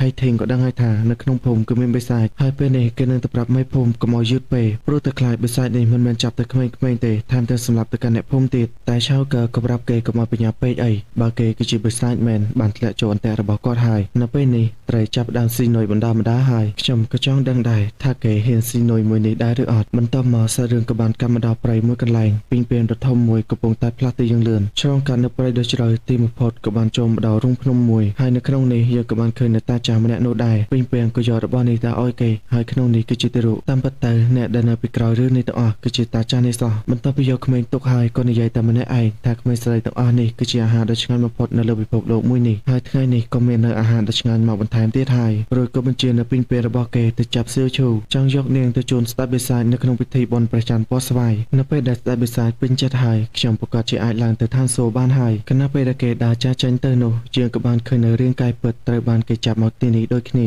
បន្ទាប់មក មកសិស្សរឿងក៏បានកាត់មកដល់កន្លែងសម្រាប់របស់ឆៅកើវិញហើយពិតជាដោយអ្វីដែលគាត់រំពឹងទុកមែនកញ្ចប់បិសាចគេពិតជាមិនអាចរងចាំបានទៀតទេនៅពេលនេះគេចាប់ផ្ដើមកំណត់គោលដៅលើសៀវឈូហើយមេភូមិក៏សួរតើវាពិតជាស្នាដៃបិសាចមែនគាត់ក៏ប្រាប់ថាពិតមែនហើយសត្វពេញពីនេះគឺជាសត្វដែលគេបានចិញ្ចឹមគេមិនចង់បង្ហាញមុខដោយផ្ទាល់ទើបគេបញ្ជូនវាមកពេលនេះគេប្រហែលជាលាក់ខ្លួននៅកន្លែងណាមួយហើយរួចក៏ប្រាប់មេភូមិឲ្យទៅសម្រាកសិនទៅថ្ងៃស្អែកគាត់នឹងនាំក្មេងៗត្រឡប់មកវិញឲ្យបានជាពិសេសនោះគាត់នឹងស្វែងរកមូលហេតុឲ្យឃើញតែតើនៅរឿងគេចាប់ក្មេងៗដល់បែបនេះមេភូមិក៏បានអន់គ្រប់ព្រមទាំងបានចាស់ចេញរីឯឆៅកើក៏នៅតែបន្តពិនិត្យមើលពេញពីងតុងលីក៏មកសួរបងប្រុសតើមានកម្រងធ្វើអ្វីបន្តឆៅកើក៏ប្រាប់ថាគាត់មានវិធីផ្ទាល់ខ្លួនរបស់គាត់ហើយស្របពេលនោះប្រពន្ធក៏បានលេចចេញមកបញ្ចេញនូវឱសថទឹកមួយបន្ទាប់ពីឆៅកើបន្តវាចូលទៅក្នុងភ្នែករួចគាត់ក៏អាចមើលធម្មពលពីទិសដៅដែលវាបានមករួចក៏បានប្រាប់ឲ្យតុងលីនៅក្នុងភូមិនេះហើយដើម្បីការពារសៀឈូទុកឲ្យគាត់ជាអ្នកទៅរកវិសាចដល់បែបនេះតុងលីក៏ប្រាប់គាត់ប្រយ័ត្នខ្លួនផងកាត់មកកាន់ឆៅកើនៅពេលដែលគាត់បានរត់តាមធម្មពលនោះភ្លៀងក៏ចាប់ផ្ដើមធ្លាក់ហើយពិតជាដល់អ្វីដែលគាត់បានគិតមែនបិសាចនេះកំពុងតែស្នាក់នៅក្នុងរូងភ្នំបន្ទាប់ពីធ្វើដំណើរអស់ជិត80ម៉ោងឆៅកើក៏បានមកដល់ទីតាំងមួយឃើញពីរពាងពីរក្បាលកំពុងតែដេកស្លាប់បើតាមគាត់មើលទៅ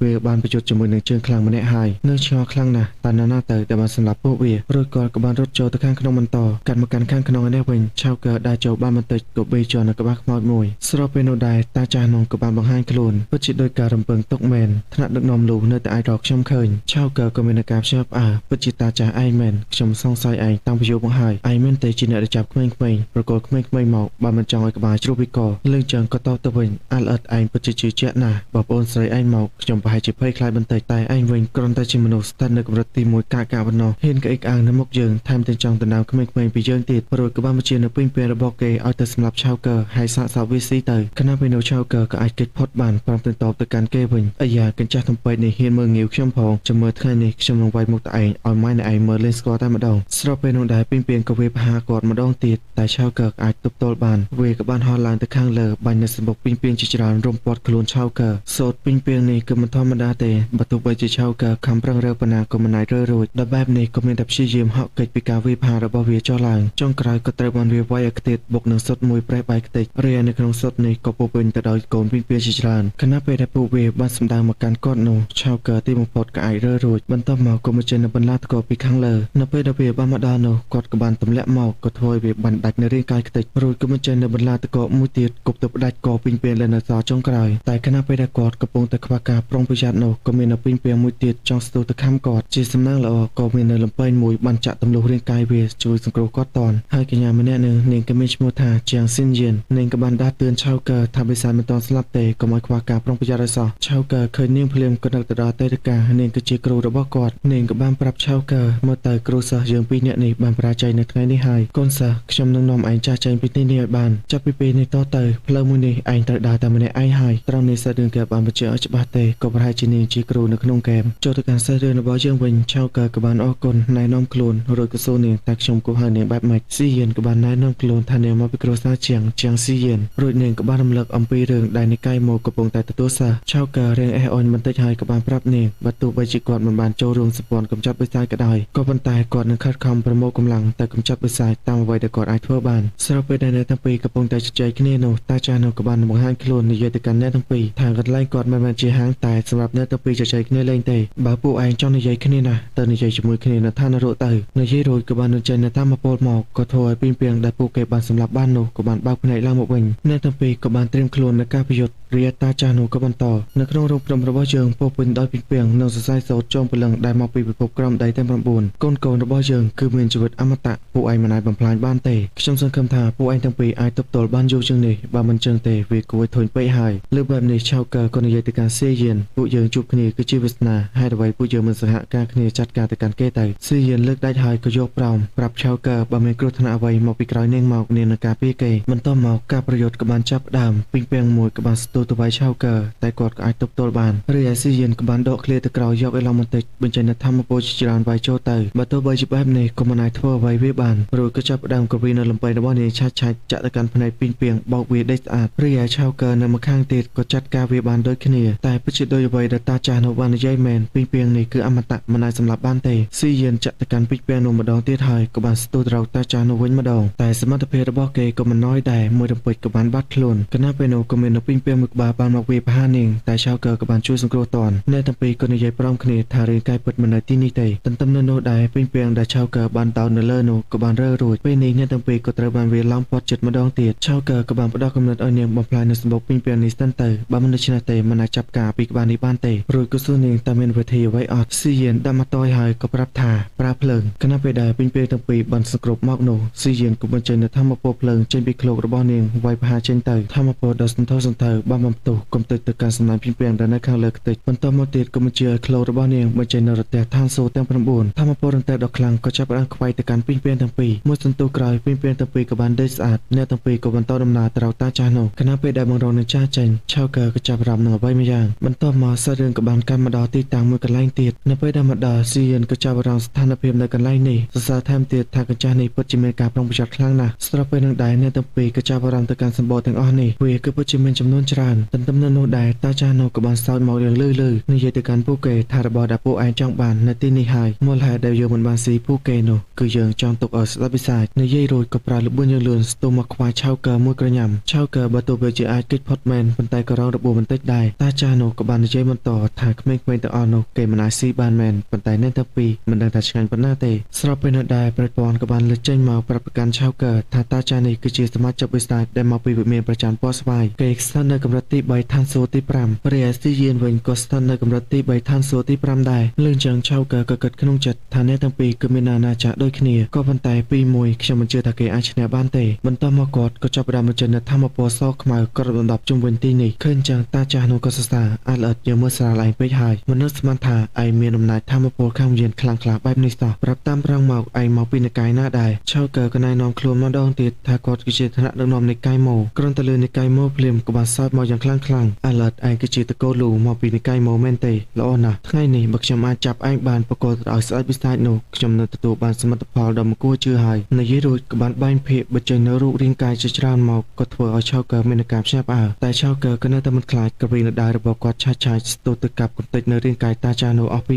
3ដែលឡៃស៊ីយិនក៏មិនណយដែរលំពេញពោពេញទៅដោយចំហាយភ្លើងកំទេចទៅកាន់រាងកាយតាចាស់នោះអស់ជាច្រើនខណៈពេលនោះដែរនាងក៏ចាប់អារម្មណ៍ទៅកាន់រាងកាយមួយដែលមានចំហាយធម្មពលខ្លាំងជាងគេហើយនេះប្រហែលជារាងកាយពិតរបស់គេហើយបន្ទាប់មកក៏ប្រើប្រាស់ល្បឿនលឿនកំទេចរាងកាយដែលនៅរាងមុខទោះទៅបំផ្លាញនៅរាងកាយដែលនាងសង្ស័យនោះតែក៏ចាប់អារម្មណ៍ដល់ហើយថានេះគឺខ្លាំងទេព្រោះគឺចង់ចូលទៅជួយឆៅកើតែក៏ត្រូវបានរាងកាយជាច្រើនទៀតមកទប់ទល់កាត់មកកាន់ឆៅកើណែវិញក៏នៅតែបន្តកាប់ដោយមិនប្រណីដៃតែស្របពេលនោះដែរក៏សត្វតែរាងកាយពិតបានបង្ហាញខ្លួនចាប់ច្រវាច់កគាត់ជាប់គេក៏បាននិយាយទៅកាន់ឆៅកើក្មេងស្រីម៉ែតនោះខ្លាំងណាស់ក៏ប៉ុន្តែឯងវិញទុនខ្សោយពេកហើយត្រឹមតែជាក្មេងស្ថិតនៅកម្រិតទី1ឋានសួគ៌ទី5ចង់ចាប់ឯងងាយស្រួលដូចចាប់មន់ចឹងតែឆៅកើក៏បានតទៅវិញឯងប្រកាសហើយមែនទេថាយើងស្ថិតនៅកម្រិតទី1និយាយរួចក៏ឲ្យប្រព័ន្ធដំឡើងកម្រិតរបស់គាត់ធម្មពលយ៉ាងខ្លាំងក្លាក៏បានបំផ្ទុះបំផើតាចាស់នោះចេញបន្ទាប់មកដកដៃរបស់គាត់តែបន្តិចខ្វាយតាចាស់នោះដល់លើជង្គង់ចុះស្របពេលដែលគេមិនទាន់បានត្រៀមខ្លួនផងនោះស៊ីយានក៏បានបង្ហាញខ្លួនមកម្នាក់ទៀតយកលំពែងរបស់នាងចាក់ទម្លុះខ្លួនគេជាកិច្ចបង្ហាញតែដល់ដំណាក់កាលនេះហើយតាចាស់នោះនៅតែមិនស្លាប់គេក៏នៅតែងើយឆ្ងល់មិននឹងអាចទៅរួចទៅមិនបានជាគេអាចទម្លុះកម្រិតបានសូឆៅកើឯងធ្វើវាដោយរបៀបណាឆៅកើក៏តទៅវិញកញ្ចាស់ឯងមិនសមនឹងដឹងទេរួចក៏ឲ្យតាចាស់នោះប្រាប់មកថាស្ដេចបិសាចរបស់ឯងនៅណាហើយដើម្បីបានជាគេប្រមូលផ្ដុំបិសាចទាំងអស់មកទីក្រុងឈីងចៅតែគេមានកំណងអ្វីលឿនចឹងតាចាស់នោះមិនប្រងប្រាប់ទេក៏បានសម្រាប់ខ្លួនទៅភ្លាមនោះឆៅកើក៏ហាក់បីដូចជាមិនស្រួលដោយសារតែគាត់រងរបួសស៊ីយានក៏សួរនាំគាត់តែក៏ធ្វើជារកប្រស្អាតថាមិនអីទេបន្ទាប់មកឆៅកើក៏បាននាំក្មេងៗទៅឲ្យឪពុកម្ដាយរបស់គេវិញអ្នកភូមិក៏មានការសប្បាយចិត្តអរគុណទៅដល់លោកម្ចាស់លូរីឯតុងលីក៏បានរំលឹកឆៅកើដែលបានជួបជាមួយនឹងបងស្រីជាងហើយគេបានសហការគ្នាប្រយុទ្ធថែមទាំងបានឈានទៅដល់កម្រិតទី2ទៀតនាងពិតជាងើយឆ្ងល់ខ្លាំងណាស់មិនអាចទៅរួចទៅឆៅកើក៏បានអួតទៅកាន់ប្អូនស្រីរបស់គាត់តែម្ដងថាស្មោតភូមិនោះពិតជាអស្ចារ្យនៅពេលដែលត្រឡប់ទៅវិញចាំគាត់នឹងរៀបរាប់រឿងលម្អិតប្រាប់ទៅកាន់នាងស្របពេលនោះដែរមេភូមិរួមទាំងអ្នកភូមិទាំងអស់ក៏បានមកធ្វើការគោរពប្រាប់ថាគុណបំណាច់នេះពិតជាធំធេងពេកហើយអ្នកភូមិទាំងអស់នឹងចងចាំអស់មួយជីវិតឆៅកើក៏ប្រាប់ពួកគាត់កុំឲ្យគួរសមពេកអីនេះគឺជាកាតព្វកិច្ចរបស់គាត់ទេបន្ទាប់មកពួកគេក៏បានធ្វើដំណើរត្រឡប់ទៅវិញនៅតាមផ្លូវឆៅកើក៏បបួលស៊ីយានទៅនិកាយរបស់គាត់ចង់សម្ដែងនឹងការអរគុណសង្ឃឹមថានាងមិនបដិសេធជាមួយនឹងខ្ញុំចុះលឿនចឹងស៊ីយានក៏ប្រាប់គាត់កុំឲ្យគោរពនាងខ្លាំងពេកអី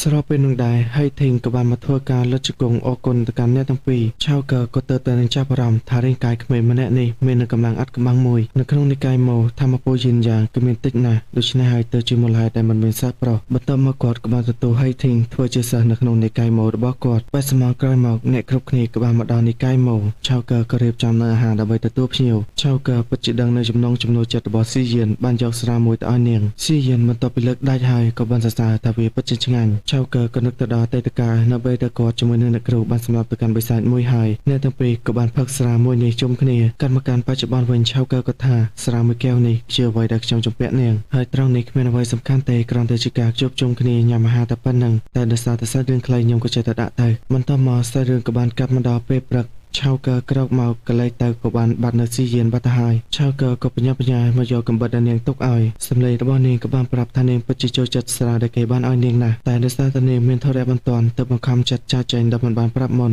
នៅពេលដែលអ្នកមានពេលខ្ញុំសង្ឃឹមថាអ្នកអាចមកទីក្រុងសុនជូសានម្ដងខ្ញុំនឹងយកស្រាល្អបំផុតរបស់ខ្ញុំពួកយើងនឹងផឹកជុំគ្នាក្រៅពីនេះរបស់ទាំងពីរនេះវាគឺជាត្រាប្រចាំពណ៌ស្វាយវាគឺជាអំណោយចុងក្រោយរបស់ខ្ញុំសម្រាប់អ្នកពួកយើងគឺជាអ្នកកាន់ស្និទ្ធស្នាលតៅដូចគ្នាលោកប្រកាសជាអាចប្រើវាបានឆៅកើយករបស់នោះមកមើលហើយក៏ថាខ្ញុំប្រកាសជាទៅទីនោះបន្ទាប់មកសាច់រឿងក៏បានកាប់មកដល់ពេលយប់ឆៅកើក៏មកភ្នូបុព្វបុរសម្ដងទៀតហើយគាត់មកទីនេះក៏ចង់សួរបុព្វបុរសទាក់ទងជាមួយនឹងត្រាប្រចាំពណ៌ស្វាយពីរនេះស្របពេលនឹងដែរធម្មពលដែលចេញពីផ្សែងធូបនេះក៏បានហោះមករុំព័ទ្ធរាងកាយឆៅកើអណ្ដែតឡើងទៅលើអាកាសវាក៏អាចឲ្យគាត់មើលឃើញការចងចាំតាចាស់បិសាចម្នាក់នោះនៅក្នុងការចងចាំរបស់គេគាត់ក៏បានមកគោរពទៅកាន់ថ្នាក់ដឹកនាំទាំងពីររួចក៏បានប្រាប់ថាគ្រឿងដង្វាយបានរៀបចំរួចហើយសម្រាប់ពិធីបុណ្យព្រះច័ន្ទជីយ៉ូក៏បានរំលឹកគេឯងត្រូវតែចាំអ្នកទាំងអស់គ្នានោះគឺត្រូវតែជាមនុស្សបរិសុទ្ធនៅពេលដែលពិធីបុណ្យព្រះច័ន្ទពណ៌ស្វាយបានរួចរាល់ឯងនឹងទទួលបានរង្វាន់ជាមិនខានលឿនចឹងគេក៏មានការសប្បាយចិត្តរីឯឆៅកើក៏និយាយឡើងទីបំផុតយើងរកឯងឃើញហើយកំហឹងដែលយើងបានលាក់ទុកអរិយពេល10ឆ្នាំមកនេះ